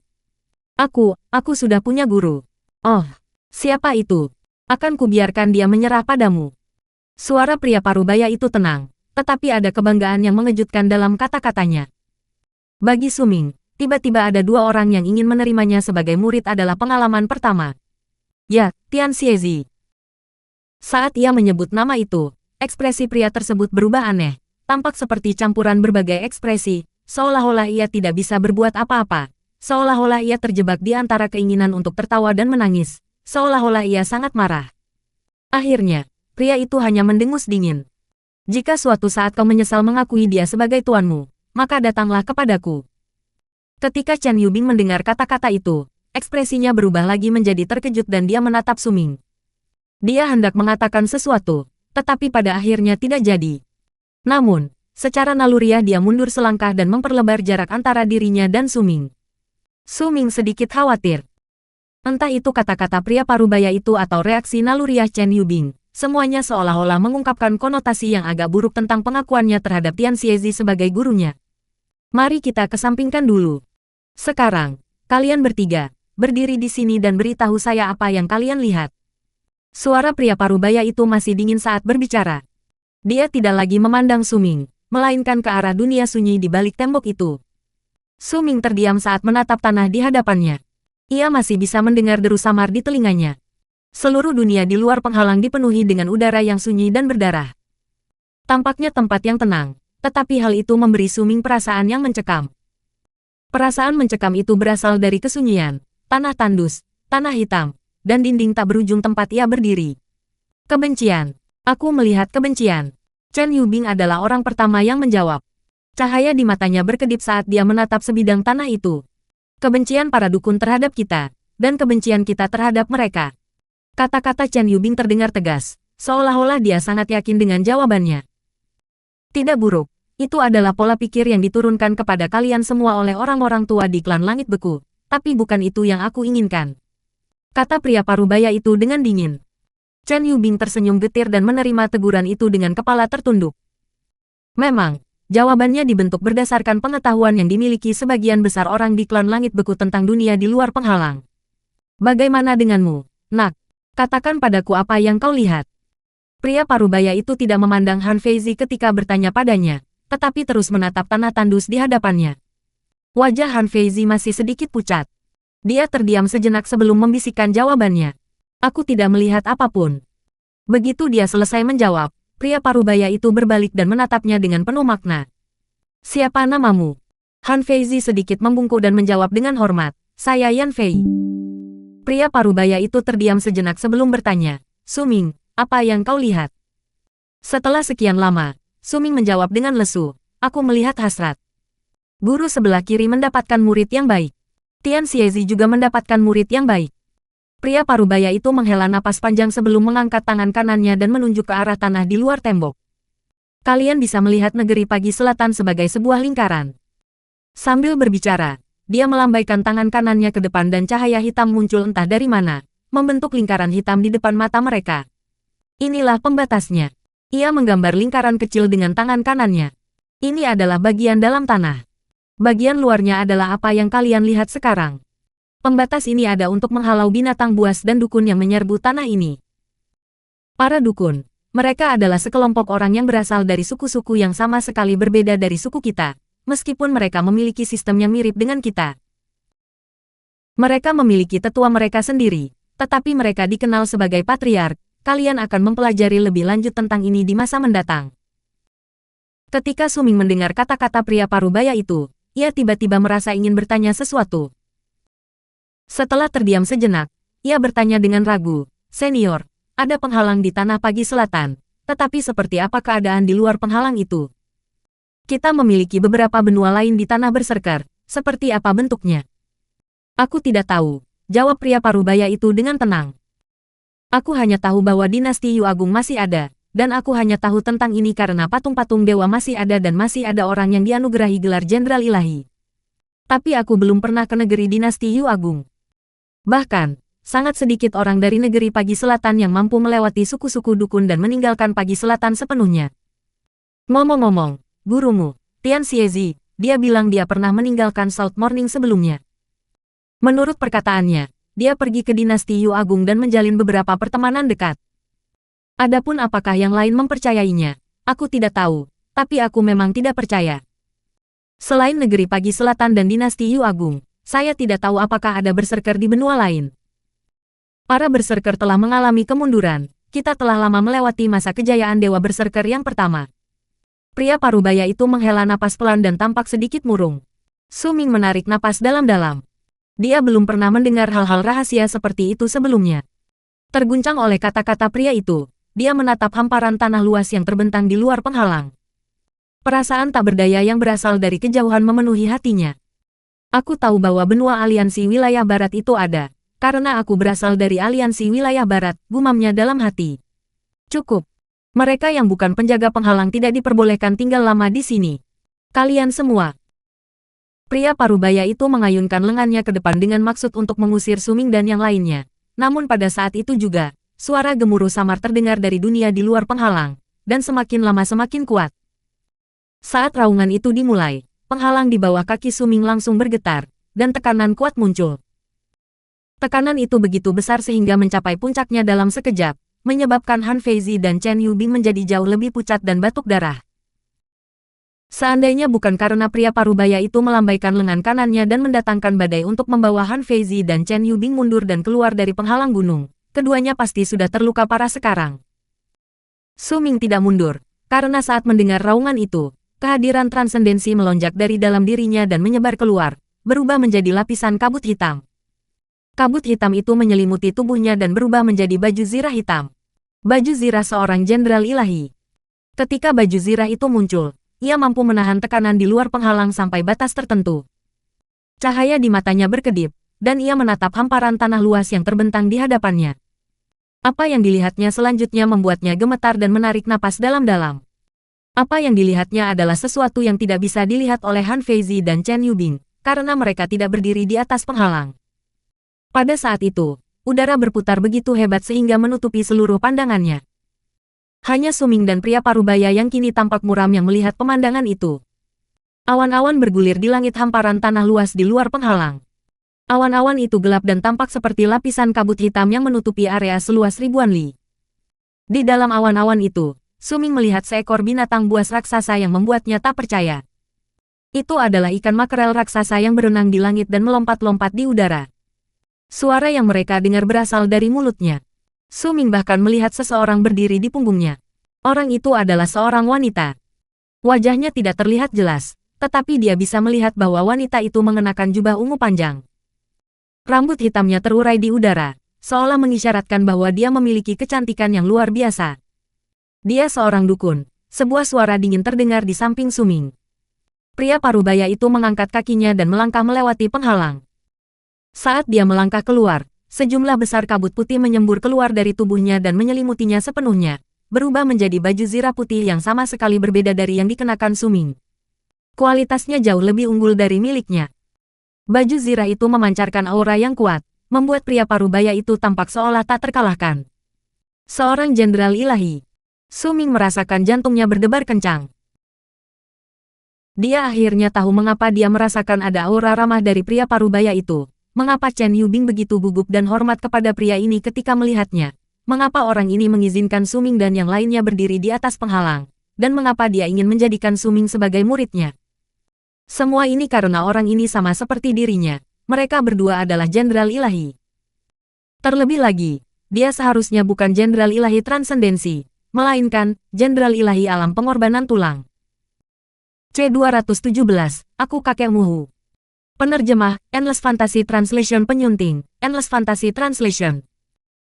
Di udara di balik penghalang, pria parubaya itu memancarkan aura yang mengintimidasi saat ia berdiri mengenakan baju zirah putih, dan menatap dingin ke arah ikan makarel yang berjarak sekitar ribuan lis di kejauhan bersama dengan dukun wanita yang berdiri di punggungnya.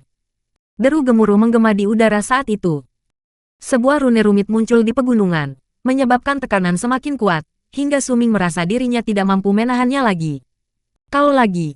Aku tidak membunuhmu waktu itu, tapi jika kau terus menggangguku, maka aku akan membunuhmu.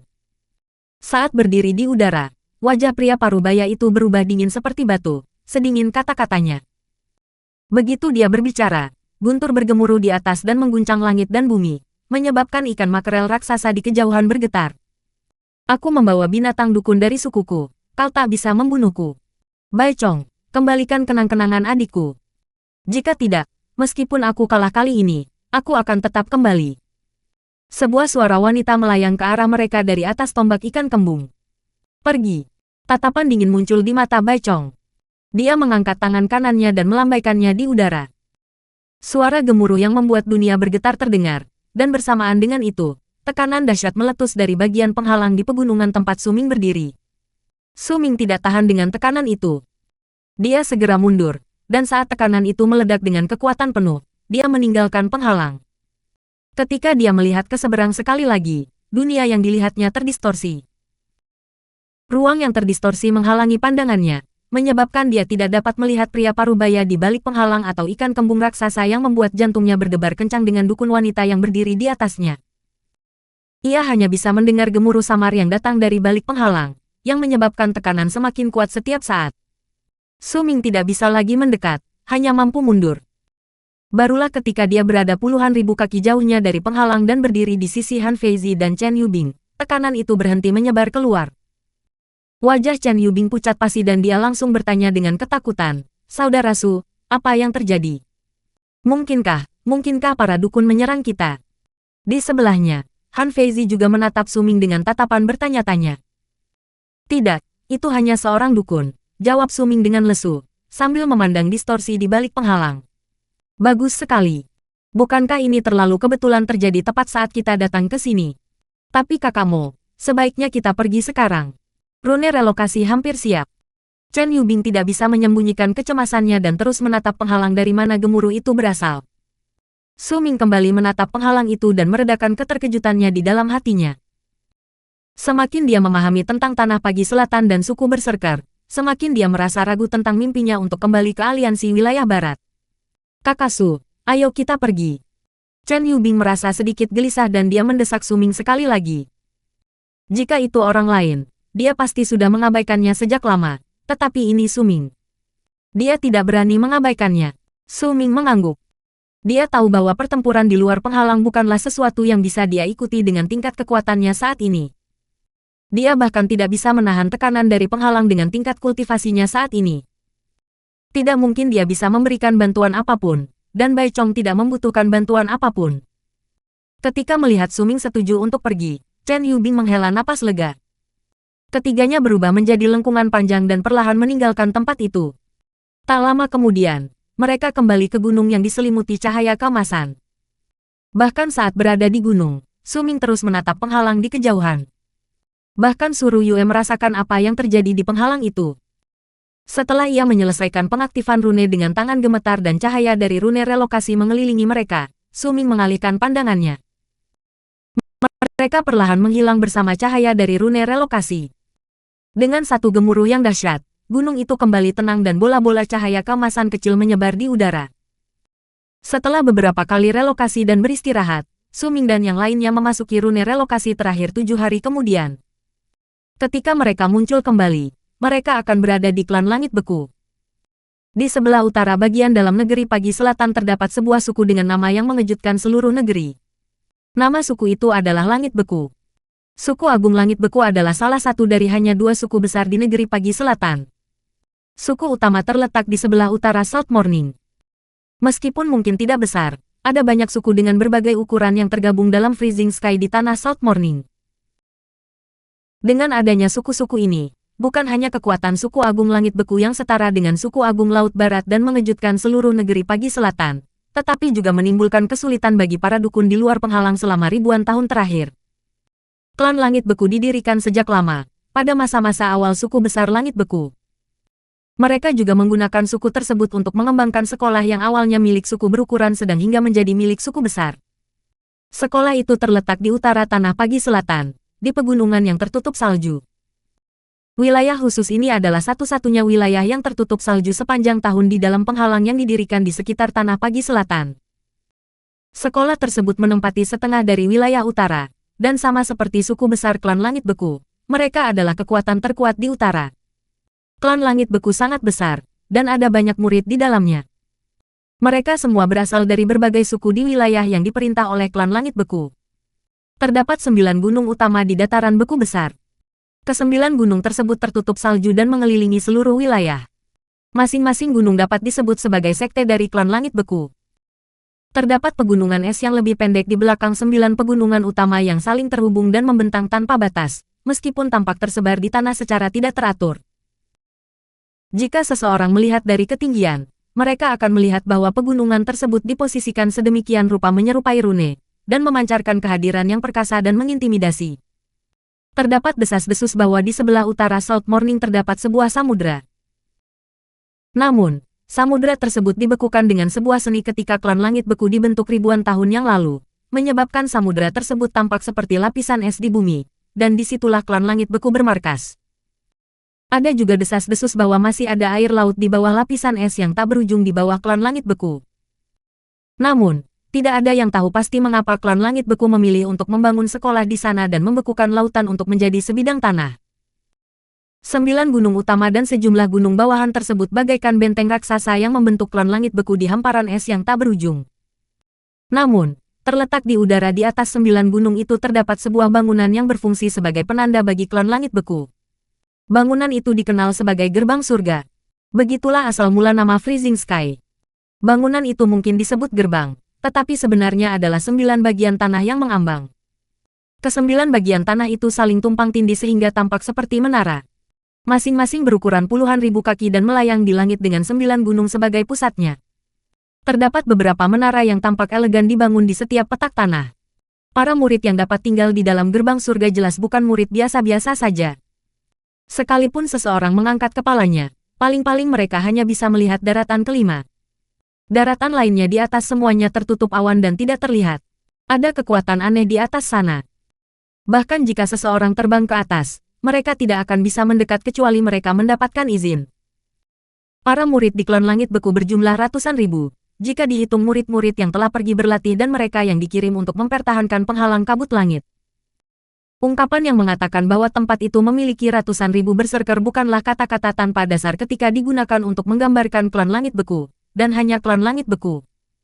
Pada hari itu, lereng gunung utama keempat dikelilingi oleh ratusan platform. Platform-platform ini tersebar di sekitar area tersebut, dan masing-masing memiliki rune yang tergambar di atasnya. Pada saat itu, salah satu platform bersinar dengan cahaya keemasan yang menyilaukan. Perlahan, saat angin dingin bertiup, 6 orang muncul di dalam rune di salah satu platform. Klan Langit Beku. Angin dingin menerpa wajah Suming, membawa serta salju yang mendarat di wajahnya, membuat wajahnya terasa dingin. Ini adalah pertama kalinya dia merasakan salju asli sejelas ini di negeri pagi selatan. Salju yang tidak terbentuk oleh kekuatan atau seni apapun. Ada 3 orang yang duduk di peron. Saat cahaya keemasan dari rune bersinar, ketiga orang itu membuka mata mereka. Seharusnya itu adik laki-laki Chen dan adik perempuan Su, kata salah satu dari mereka dengan tenang sambil mengamati 6 orang yang muncul di dalam cahaya keemasan itu. Cahaya keemasan dari rune di platform itu menghilang setelah beberapa saat, memperlihatkan Suming dan 5 orang lainnya yang berdiri di sana. Ketiga orang yang duduk di peron itu berdiri, dan salah satu dari mereka tersenyum sambil bertanya, "Adik Fang juga sudah kembali." "Adik Chen, bagaimana pengalaman kalian saat keluar kali ini?" "Kakak Zhou, berhenti menggodaku. Lebih baik aku tidak menceritakan apa yang terjadi." Setelah Chen Yubing kembali ke klan Langit Beku, terlihat jelas bahwa dia sudah tenang. Begitu mendengar kata-kata orang itu, dia tertawa dan berjalan menuju ketiga orang di hadapannya. "Mari, izinkan saya memperkenalkan diri. Saya adik perempuan Han Feizi." Han Feizi mengerutkan kening, menunjukkan dengan jelas bahwa dia tidak suka berkenalan dengan orang dengan cara ini. Tetapi karena dia baru saja tiba di klan Langit Beku, dia harus menekan rasa tidak nyamannya dan mengangguk ke arah ketiga orang itu. Adapun Han Changzi, setelah tersenyum menyapa kerumunan, dia berjalan menuju Suming. Suming berdiri di samping dan memperhatikan orang-orang yang sedang berbicara satu sama lain. Setelah Chen Yubing memperkenalkan mereka, mereka menjadi jauh lebih ramah. Ekspresi angkuh secara bertahap kembali ke wajah Suru Yue begitu dia kembali ke sekolah. Ekspresinya sebagian besar mirip dengan orang-orang di sekitarnya. Ini tampaknya merupakan ungkapan yang ada di antara sebagian besar murid klan Langit Beku. Mereka semua tampak seolah-olah mereka jauh lebih unggul dari orang lain. Suming tidak mempedulikan mereka dan memilih untuk berjalan sendirian ke depan, berdiri di tepi platform dan memandang hamparan salju putih yang membentang hingga ke kejauhan. Salju itu membangkitkan emosi khusus dalam dirinya. Ketika dia berdiri di sana dan memandang keluar, dia merasa seolah-olah sedang melihat salju di gunung kegelapan.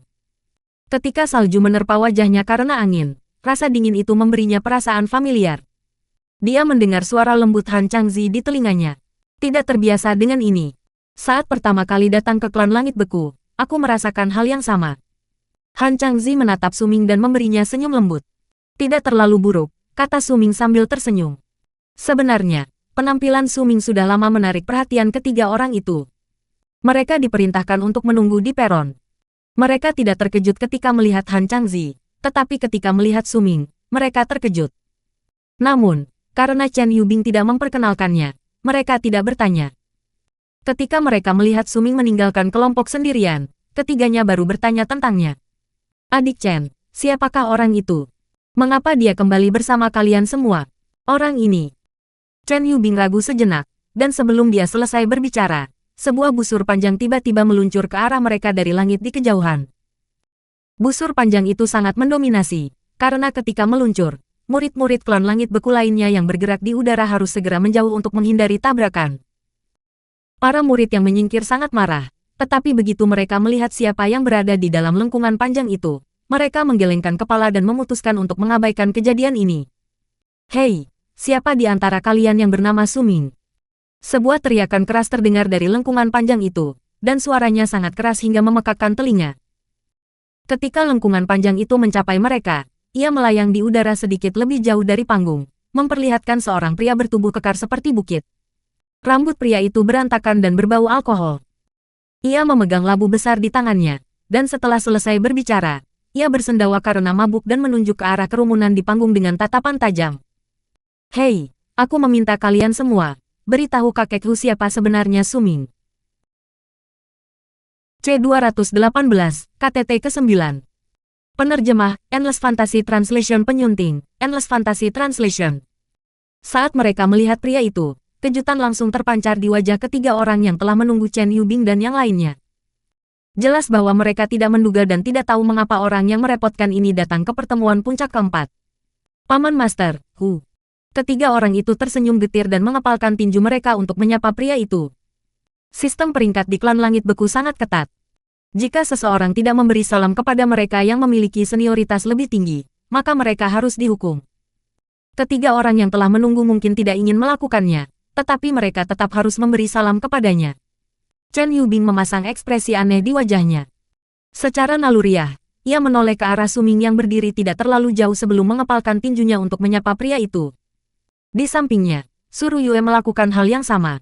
Pria itu tampak sangat tidak sabar. Setelah mengamati kerumunan, pandangannya tertuju pada Han Feizi. "Hei, Nona," sambil berbicara, pria itu mendekatkan labu ke bibirnya dan meneguknya dalam-dalam sebelum menyeka bibirnya dan melontarkan sisa pertanyaannya dengan mabuk. "Yar Su Ming." Ekspresi Han Feizi berubah gelap dan dia menatap pria itu dengan dingin, tetapi dia tidak berbicara.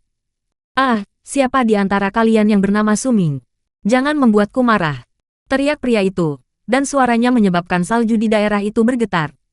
"Saya Su. Anda siapa, Tuan?" Su Ming tetap tenang saat ia berbalik di tepi peron dan menatap pria itu. Pria itu menggaruk kepalanya dan begitu ia melihat Su Ming, ia berteriak dengan nada tidak senang, "Minggir. Aku mencari Su Ming, bukan Su. Namamu Su, kau bukan orang yang kucari." Begitu dia berbicara, orang-orang di peron langsung menahan tawa mereka. Seandainya mereka tidak takut akan kekuatan pria itu, mereka pasti sudah tertawa terbahak-bahak sejak lama. Su Ming juga terkejut. Ia jarang bertemu orang yang seaneh ini, jadi ia hanya bisa mengangguk sambil tersenyum getir dan berbicara sekali lagi. "Saya Su Ming." "Omong kosong. Bukankah kau baru saja menyebut dirimu Su? Bagaimana bisa saat kau mendengar aku mencari Su Ming, kau langsung bilang namamu Su Ming?" "Hei, kukatakan padamu, kakek Humu itu pintar sekali. Jangan pernah berpikir untuk berbohong padaku. Aku paling benci orang yang berbohong padaku." Pria itu menatap Su Ming dengan tajam dan menyerbu ke arahnya. Wajahnya yang dipenuhi kebencian, ditambah dengan perawakannya yang besar, membuatnya tampak sangat mengintimidasi. Kehadiran yang mengintimidasi itu membuat orang-orang yang berdiri di peron terus mundur. Bahkan Han Changzi, yang berdiri di samping Su Ming, secara naluriah mundur beberapa langkah, dan itu semua karena kehadiran yang mengintimidasi dari pria itu. "Aku paling benci orang yang berbohong padaku. Patua Tianxie itu sudah berkali-kali menipuku, lalu dia bersumpah tidak akan berbohong lagi padaku. Dia memintaku datang menjemput Su Ming. Jika dia tidak ada di sini, berarti dia berbohong lagi padaku." Kemarahan terpancar di wajah pria itu dan begitu berdiri di depan Su Ming, dia menatapnya tajam. "Katakan padaku, siapa Su Ming?" Su Ming mengerutkan kening. Dia sudah memikirkan mengapa pria ini datang begitu melihatnya dan bagaimana dia tahu namanya. Tetapi ketika dia melihat tatapan aneh Chen Yubing, dia sudah memiliki jawaban di dalam hatinya. Ketika mendengar pria itu memanggil nama keluarga Tian Xiezi, Su Ming tanpa berkata apa-apa lagi mengeluarkan kendi anggur yang diberikan Tian Xiezi kepadanya dari dadanya.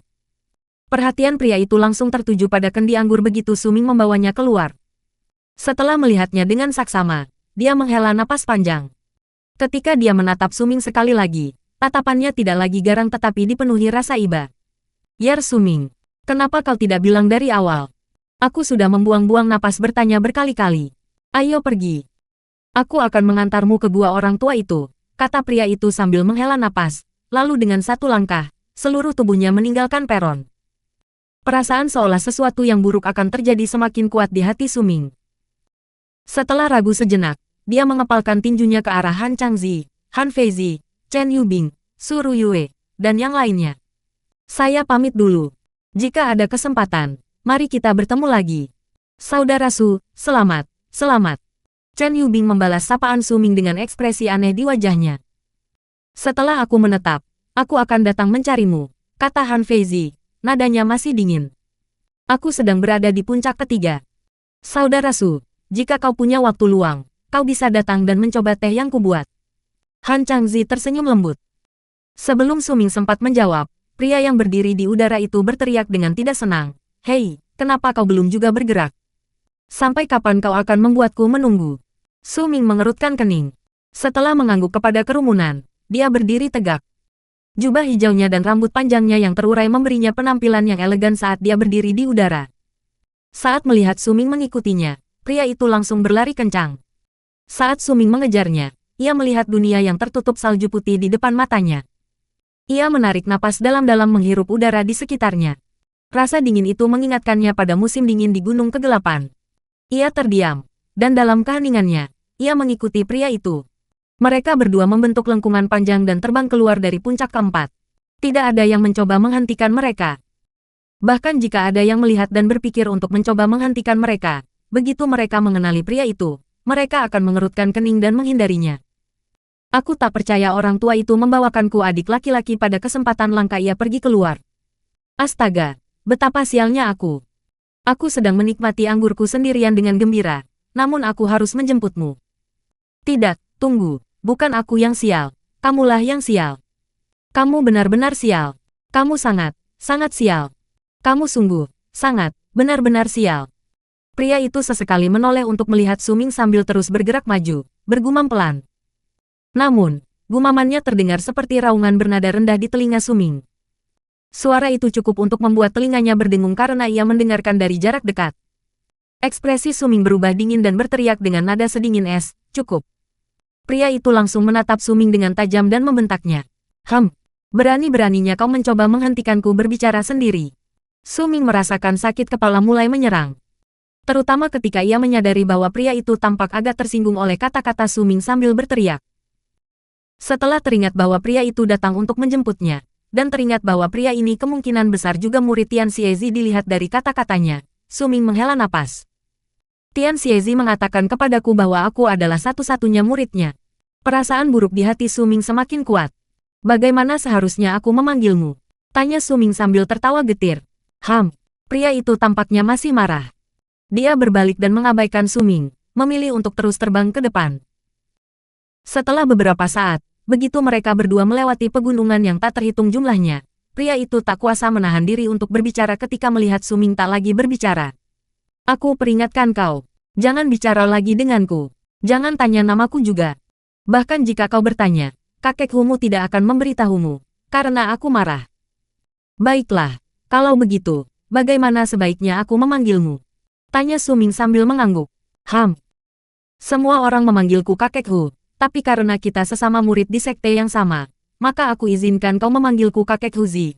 Jawab pria itu cepat, sudah lama melupakan kata-kata yang baru saja diucapkannya. Ada raut bangga di wajahnya, seolah-olah dia sangat puas dengan namanya. Ekspresi Suming tetap pasif saat dia mengangguk dan bertanya, Huzi, kapan guru Tian Xiezi akan kembali? Kau tidak melihatnya. Orang tua itu baru saja kembali. Aku sedang minum anggur ketika dia mengusirku untuk menjemputmu. Saat pria itu mengatakan hal ini, kemarahan tampak di wajahnya. Oh, aku benar-benar tidak melihatnya. Kilatan samar muncul di mata Suming. Orang tua itu adalah seorang bijak. Seorang bijak, mengerti. Seorang bijak harus bertindak seperti seorang bijak. Dia yang terbaik dalam terdengar misterius dan memberi kita semua omong kosong itu. Pria itu sepertinya teringat sesuatu dan dia meneguk anggur dari kendi anggurnya dengan wajah murung. Suming mengepalkan tinju kanannya dan tatapan dingin muncul di matanya, tetapi wajahnya tetap tenang saat dia mengangguk. Dia pernah mengatakan kepadaku bahwa hanya akulah yang menjadi muridnya. Sebelum Suming selesai berbicara, pria itu langsung marah besar dan berbalik untuk membentak Suming. Dia mengatakan hal yang sama padaku. Tapi baru setelah aku kembali bersamanya aku menyadari bahwa aku memiliki kakak senior di atasku. Dan kakak seniorku itu memiliki kakak senior lain di atasnya. Senyum muncul di wajah Suming, tetapi senyum itu sedikit dipaksakan, dan bahkan ada sedikit kesan dingin dalam senyumnya. Dia bahkan memberitahuku. Kali ini, bahkan sebelum Suming selesai berbicara, pria itu langsung menyela. Aku tahu. Dia pasti sudah memberitahumu bahwa dia punya banyak kapal berserker dan kau bisa memilihnya sesuka hati. Suming mengepalkan tinju kanannya lebih erat. Dia bahkan mungkin memberitahumu bahwa dia memiliki semua seni berserker dari klan Langit Beku dan jika kau mengakuinya sebagai gurumu, kau bisa mempelajarinya. Senyum Suming menjadi semakin dingin. Dia pasti juga sudah memberitahumu bahwa jika kau mengakuinya sebagai gurumu, maka kau akan mengerti di masa depan bahwa klan Langit Beku itu tidak ada artinya. Sialan dia. Orang tua itu pernah mengatakan hal yang sama persis padaku di masa lalu. Adikku, kau sial, kau sangat sial, kau super-duper sial. Percayalah, kita bukan satu-satunya yang mengalami hal yang sama. Kakak laki-laki saya juga mengatakan hal yang sama. Pengalamannya sama seperti kita.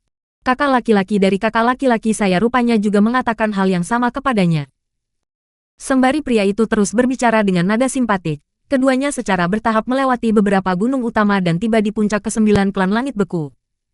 9 gunung utama dan sejumlah gunung bawahan membentuk dataran salju luas milik klan langit beku. Bersama dengan gerbang surga, baik gunung maupun gerbang tersebut menciptakan kehadiran klan langit beku yang kuat. 9 gunung utama merupakan bagian penting dari klan langit beku. Setiap gunung berukuran sangat besar. Sekilas, mereka tampak seperti gunung es menjulang tinggi yang memancarkan aura kuno. Pada saat itu, puncak ke-9 tersaji di hadapan mata Su Ming. Kami sudah sampai. Pria itu menunjuk ke puncak ke-9 di sisi Su Ming dan menghela napas. Su Ming tercengang. Dalam perjalanan ke sini, dia telah kehilangan semua harapan dan kecewa dengan kata-kata Tian Xiezi. Namun ketika dia melihat puncak ke-9, dia tidak bisa tidak merasa terkejut. Dia ragu sejenak sebelum menatap pria itu. Berapa banyak orang yang menginap di sini? Tidak banyak. Termasuk kau dan lelaki tua itu, hanya ada 5 orang di sini. Ini satu-satunya hal yang tidak dibohongi lelaki tua itu. Dia memang tinggal di klan langit beku dan memang memiliki sebuah gunung, yaitu puncak ke-9. Su Ming menarik napas dalam-dalam. Setidaknya, sekarang dia merasa sedikit lega setelah rasa sakit yang dirasakannya karena telah dibohongi. Kakak tertua kami selalu dalam pengasingan. Dia hanya akan keluar pada hari penciptaan abadi, dan setiap kali dia kembali, dia akan membuat keributan besar. Bahkan jika kau mabuk berat, kau tetap akan terbangun karena dia. Kau harus mendengarkan dia berteriak bahwa dia akhirnya keluar, dan itu benar-benar membuat sakit kepala. Kau bisa memperlakukannya seperti kura-kura. Dia biasanya tidur, dan ketika bangun dia akan menguap dengan keras, lalu kembali tidur, gumam pria itu pelan. Saat Su Ming mendengarkannya, ia mendapati dirinya terdiam. C219, adik laki-laki termuda. Penerjemah, Endless Fantasy Translation Penyunting, Endless Fantasy Translation. Kakak kedua kami memiliki kepribadian yang baik. Dia suka menanam berbagai hal, jadi dia memagari sebidang tanah luas di gunung untuk menanam pohon-pohonnya. Tapi dia terlalu rajin, yang membuatnya percaya bahwa dia bisa berbuat lebih baik.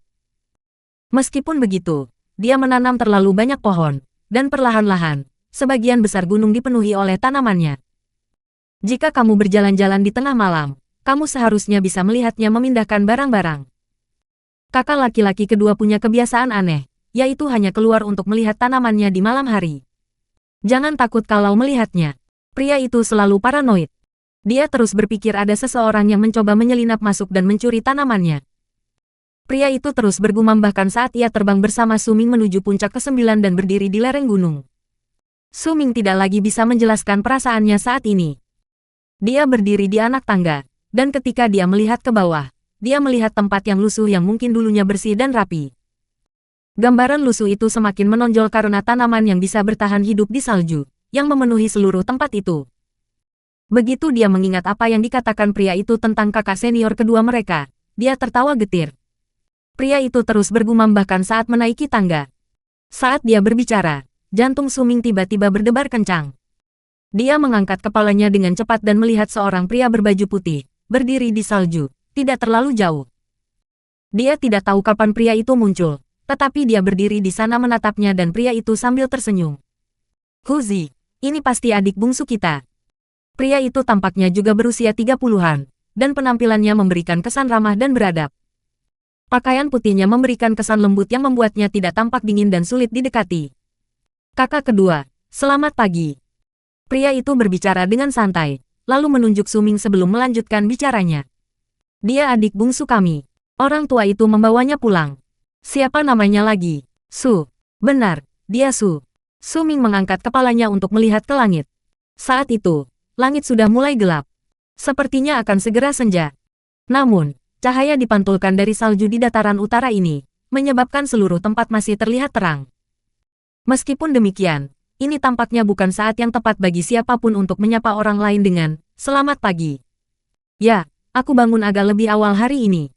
Pria lembut itu menguap dan tersenyum pada Su Ming sebelum mengangguk. Begitu, jadi nama musuh. Itu, bukan nama yang buruk. Tidak buruk, adik bungsu. Kamu harus percaya pada diri sendiri. Kamu harus percaya bahwa kamu bisa melakukan apapun yang kamu inginkan. Saat pria berbaju putih itu berbicara, dia mengangkat kepalanya dan memandang ke langit. Aku tidak akan bicara lagi dengan kalian berdua. Aku bangun terlalu pagi hari ini dan aku harus kembali tidur. Aku juga harus berjaga malam ini. Beberapa tanamanku dicuri kemarin. Pria berbaju putih itu berbalik. Ia hendak pergi ketika tiba-tiba berhenti dan menoleh ke belakang. Ia menatap Suming dengan ramah. Adik bungsu, gunungnya berbeda dari yang guru ceritakan kepadamu. Tetapi ada satu hal yang tidak akan berubah. Puncak ke-9 klan langit beku adalah rumahmu. Selama kamu di sini, tidak akan ada yang berani mengganggumu. Pria berbaju putih itu tersenyum dan pergi. Suming terdiam. Dia tidak bisa mengetahui tingkat kultivasi pria itu. Bahkan, di matanya, pria itu hanyalah orang biasa. Dia tidak merasakan tekanan atau ki apapun darinya. Namun kata-katanya tetap terngiang di benak Suming untuk waktu yang lama. Namun sayang sekali, karena suara lain datang dari sisi Suming dan menghancurkan perasaan itu. Pria bernama Huzi itu memasang wajah muram. Jangan percaya padanya. Saat pertama kali aku datang ke sini, kakak kedua juga mengatakan hal yang sama padaku. Aku benar-benar tersentuh, loh. Tapi kau tidak mengerti, saat aku dipukuli oleh orang-orang di klan langit beku dan lari kembali ke gunung, kakak kedua tidak pernah membantuku. Setiap kali aku mendatanginya, dia akan marah dan ingin membalas dendam padaku, tetapi begitu dia tenang, dia kembali tidur. Suatu kali saya menunggu di tempatnya selama 3 bulan tanpa pergi, dan dia benar-benar berhasil tidur sepanjang 3 bulan itu. Wajah pria itu dipenuhi kesedihan saat ia menceritakan masa lalunya. Bukankah dia baru saja menyuruhmu untuk percaya pada dirimu sendiri? Justru karena dia percaya bahwa dia bisa berbuat lebih baik, seluruh puncak ke-9 berubah menjadi ladangnya. Suming memandang gunung itu, lalu ke arah pria itu, kemudian ke arah tempat pria berbaju putih itu pergi, dan seketika ia terdiam. Hei, ini tempatku. Kakekmu bukan kura-kura, dan aku juga tidak suka tanaman. Aku hanya suka minum. Ini gua tempat tinggalku. Aku biasanya tidak keluar. Aku minum saat terjaga, dan saat mabuk, aku tidur. Saat bangun lagi, aku minum, dan saat mabuk lagi, aku tidur. Pria itu menunjuk ke arah kejauhan, lalu mengambil labunya untuk meminum seteguk lagi. Orang tua itu tinggal di puncak gunung. Temui dia. Aku tidak mau bertemu dengannya. Setiap kali aku bertemu dengannya, aku tidak bisa mengendalikan amarahku, gumam pria itu sambil menepuk bahu Suming. Adik bungsu, semoga beruntung. Sambil berbicara, dia berbalik dan mulai minum sambil berjalan di atas salju menuju gua tempat tinggalnya. Suming berdiri sendirian di gunung dan memandang sekelilingnya. Angin bertiup saat itu, dan mengangkat salju di depannya hingga menari-nari di udara. Suming menggelengkan kepalanya.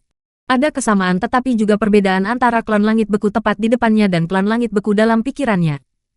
Kesamaan terletak pada klan langit beku itu sendiri, dan perbedaannya adalah pertemuan puncak ke-9. Ia berpikir sejenak sambil tetap di tempatnya, lalu mengangkat kepalanya untuk melihat puncak gunung. Dari sana, ia bisa melihat sebuah bangunan megah yang memberikan kesan agung kepada orang-orang meskipun mereka melihatnya dari kejauhan. Suming menaiki tangga yang tertutup tanaman yang dapat bertahan hidup di musim dingin dan melangkah di atas salju saat ia menuju puncak gunung. Karena ia sudah sampai di sini, maka ia tidak akan berbalik. Karena ia telah memilih Tian Xiezi sebagai gurunya, maka kecuali benar-benar terpaksa, Suming tidak akan memilih guru lain. Saat ia terus mendaki, angin gunung semakin kencang. Deru angin dan salju yang berjatuhan di sekitarnya bercampur dengan kesunyian gunung dan berubah menjadi perasaan yang tak terlukiskan di dalam dirinya yang membuat hatinya perlahan-lahan tenang. Gunung ini sangat tinggi, salah satu dari 9 puncak klan langit beku. Mungkin ini juga gunung yang paling tenang dibandingkan dengan puncak-puncak lainnya di sini. Suming tidak bergerak cepat. Saat langit perlahan gelap dan senja tiba, ia akhirnya sampai di puncak gunung. Ketika ia selesai menaiki tangga, bangunan megah yang dilihatnya dari kejauhan berdiri di hadapannya. Namun, setelah ia berada lebih dekat, bangunan ini, yang tampak seperti aula pertemuan dan memang memancarkan aura megah, berada dalam kondisi yang sangat rusak sehingga tampak memiliki aura suram di sekitarnya. Terdapat 9 pilar di sekeliling aula pertemuan. Pilar-pilar itu mengelilingi aula dan menyelimutinya dengan cahaya tipis. Orang lain hanya bisa melihatnya dan tidak bisa masuk. Sudah disegel. Suming terkejut. Puncak ke-9 klan langit beku terdiri dari 1 gunung utama, 6 gunung bawahan, dan 7 aula pertemuan. Sebuah suara tua yang familiar terdengar dari belakang Suming. Dia berbalik dan melihat seorang lelaki tua berjalan keluar dari belakang aula pertemuan. Pria tua itu mengenakan jubah putih dan memiliki senyum misterius di bibirnya, yang memberinya kesan sebagai seorang bijak yang penuh teka-teki. Ketujuh aula tersebut masing-masing memiliki fungsinya sendiri. Jika ada seseorang yang menjaganya, maka mereka dapat mengaktifkan kekuatan gunung tersebut. Semua orang yang dapat menempati aula tertentu ini akan langsung menjadi salah satu dari 9 penguasa dataran beku agung klan langit beku. Tugas-tugas sekolah di klan langit beku bersifat sekunder. Guru kiri, kanan, dan kepala guru, pelindung sekte, dan bahkan tetua klan, hanyalah gelar belaka. Orang-orang yang menduduki posisi ini akan berganti, tetapi satu-satunya yang tidak akan berubah dan akan tetap tidak berubah sampai orang-orang yang memegang gelar tersebut meninggal adalah 9 penguasa dataran beku agung, yaitu 9 penguasa dari 9 gunung di dataran salju ini. 9 penguasa dataran besar dan 9 penguasa gerbang surga. Ke-18 orang ini adalah orang-orang terkuat di seluruh klan langit beku, selain beberapa orang tua di sini. Sayang sekali hanya ada 8 penguasa di gerbang surga dan 7 penguasa di dataran beku besar. Aula di puncak pertama dan ke-9 tidak ditempati siapapun. Su Ming tetap diam dan tidak berbicara. Tian Xiezi berjalan perlahan ke arahnya dan menatap Su Ming dengan membelakangi aula yang disegel ketika dia berada beberapa puluh kaki dari Su Ming. "Muridku, bagaimana perasaanmu setelah datang ke sini?" tanya Tian Xiezi sambil tersenyum. "Seolah-olah aku telah dibohongi," kata Su Ming terus terang. Tidak ada sedikit pun rasa canggung di wajah Tian Xiezi. Dia mengedipkan mata pada Su Ming dan tersenyum tipis tanpa mengucapkan sepatah kata pun. Su Ming menahan amarah di hatinya dan bertanya dengan tenang. "Aku tidak akan mempermasalahkan jika kau berbohong kepadaku tentang aku sebagai satu-satunya muridmu hari itu. Tetapi apakah bejana berserker, keterampilan, gulungan kuno, dan yang lainnya itu benar?" "Tentu saja itu benar. Lihat, aku sudah bilang padamu hari itu bahwa aku tinggal di gunung. Aku tidak berbohong padamu soal itu, kan? Kalau kau mau melihatnya, kau bisa kapan saja. Tapi kau baru datang hari ini, jadi bagaimana kalau aku ajak kakak kedua dan kakak ketigamu untuk minum bersama?" Su Ming menatap Tian Xiezi dan mendesis, "Tidak perlu. Dengan izinmu, aku ingin melihatnya sekarang." "Ah, baiklah kalau begitu." Tian Xiezi ragu sejenak sebelum mengangkat tangan kanannya ke udara. Seketika, gunung itu bergetar dan sebuah pintu batu muncul dari tanah di sampingnya. "Disinilah aku menyimpan semua hartaku. Lapisan pertama adalah tempatku menyimpan bejana berserker, lapisan kedua berisi keterampilan, dan lapisan ketiga berisi gulungan kuno. Jika kau ingin melihatnya, aku akan menunggumu di sini." Tian Xiezi berpura-pura batuk. "Ah, benar. Kamu bisa mengambil satu benda dari setiap lapisan dari benda-benda yang menarik perhatianmu di sana. Anggap saja itu sebagai hadiahku untukmu karena telah menjadi muridku." Tian Xiezi melambaikan tangannya, dan pintu batu itu segera mulai terbuka dengan suara gemuruh yang keras. Cahaya ungu menerobos pintu, membuat seolah-olah ada harta karun yang benar-benar berharga di dalamnya. "Jangan serakah. Kamu hanya bisa mengambil satu barang dari setiap lapisan." Tian Xiezi masih bersikap layaknya seorang veteran bijak saat tersenyum dan berbicara kepada Su Ming. Tampaknya dia sangat percaya diri dengan harta karunnya. Ketika melihat Tian Xiezi bertingkah seperti itu, Su Ming mulai agak mempercayainya tetapi tetap sangat skeptis.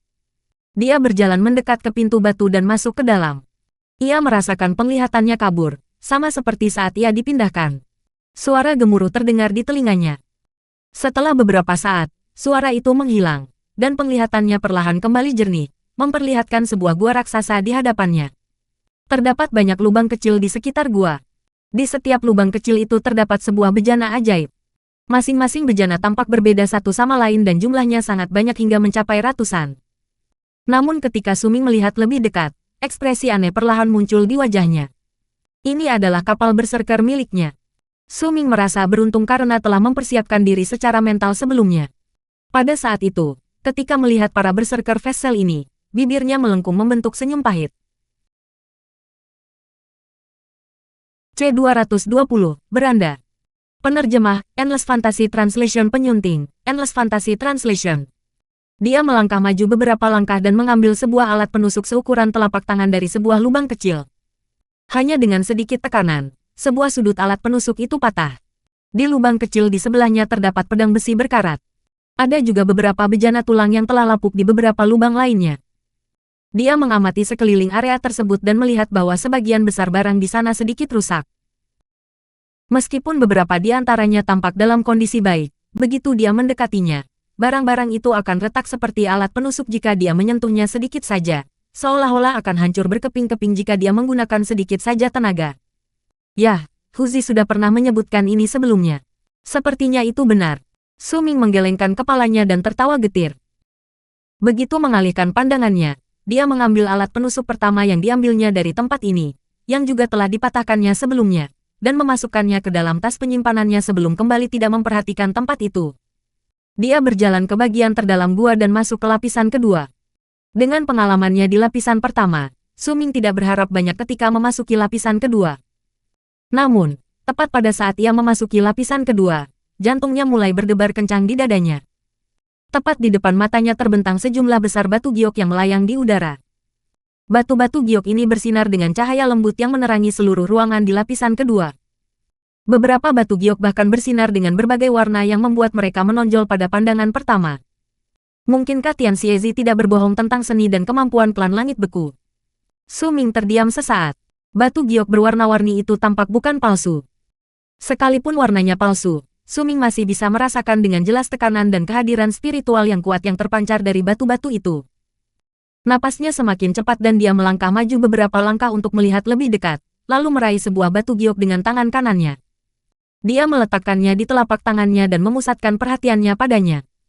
Begitu dia melakukannya, dia langsung merasa seolah-olah kemauannya diserap ke dalam batu giok itu, dan serangkaian kata-kata serta ilusi muncul secara alami di kepalanya. Namun, sebelum dia sempat memperhatikannya, kata-kata dan ilusi di kepalanya dengan cepat memudar dan menghilang. Su Ming mengerutkan kening dan mencoba beberapa kali lagi. Namun hasilnya tetap sama setiap kali dia mencoba.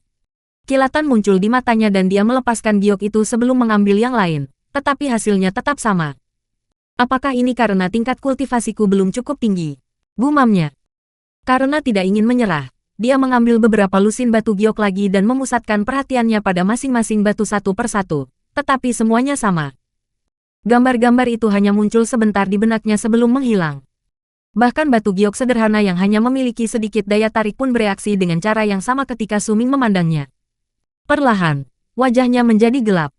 Su Ming terdiam sejenak sebelum menarik napas dalam-dalam dan meredakan kekecewaan di hatinya.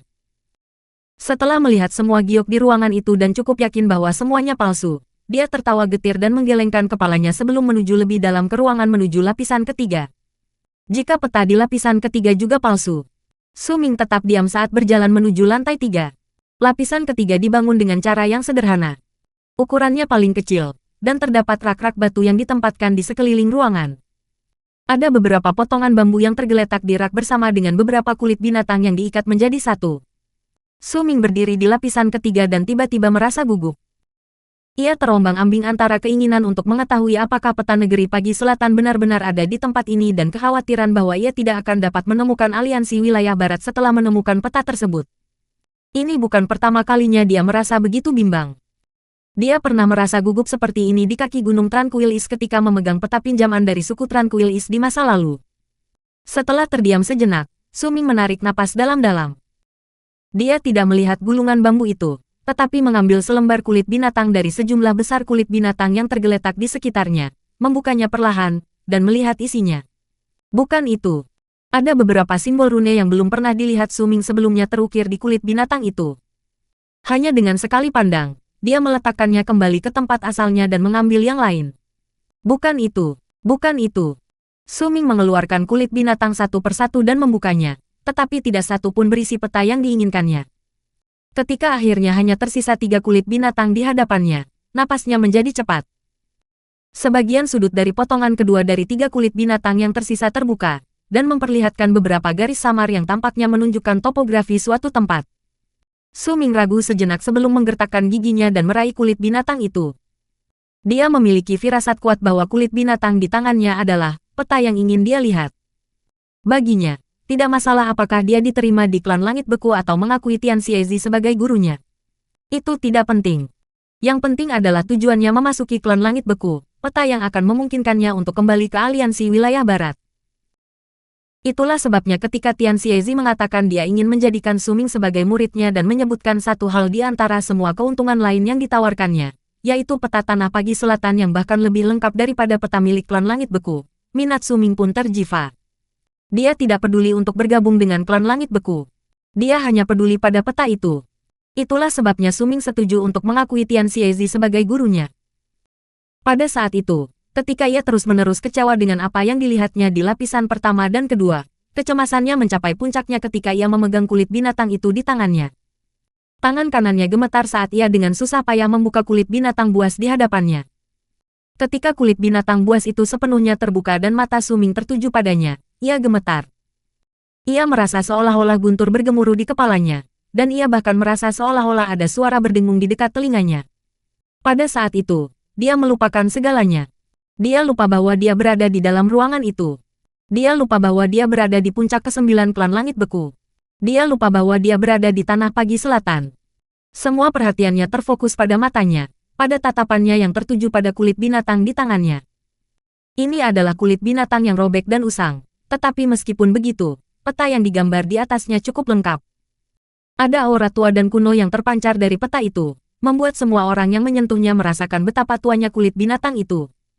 Peta ini seharusnya bukan karya Tian Xiezi, melainkan sesuatu yang sudah ada sejak lama. Ada 5 benua di peta. Dengan mata tertuju pada peta, Su Ming perlahan duduk di lantai. Ada tatapan kehilangan dan nostalgia di matanya, dan dengan wajah sedih, dia membelai peta itu dengan lembut menggunakan tangan kanannya. Dia melihat negeri pagi selatan di peta, dan juga melihat aliansi wilayah barat tepat di atasnya. Rumahku, gumamnya. Air mata sudah mulai mengalir dari matanya sejak beberapa waktu lalu. Air mata itu menetes di sudut matanya dan menodai pakaiannya sebelum meresap ke dalam kain. 4 dari 5 benua terletak di utara, selatan, timur, dan barat, dan tepat di tengahnya terdapat benua kelima. Sebuah kuali digambar di tempat itu. Negeri pagi selatan terletak di selatan, dan aliansi wilayah barat berada di barat, tetapi ada jurang di antara kedua benua ini yang tampaknya mustahil untuk diseberangi. Air mata Su Ming menodai pakaiannya, dan sebagian jatuh di kulit binatang itu. Dia menundukkan kepala dan tidak mendengar desahan yang datang dari belakangnya.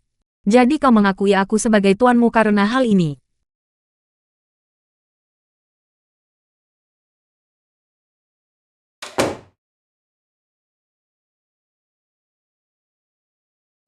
Dalam pencarian kebenaran, hanya ada satu takdir, mengejar kebenaran atau hancur bersamanya.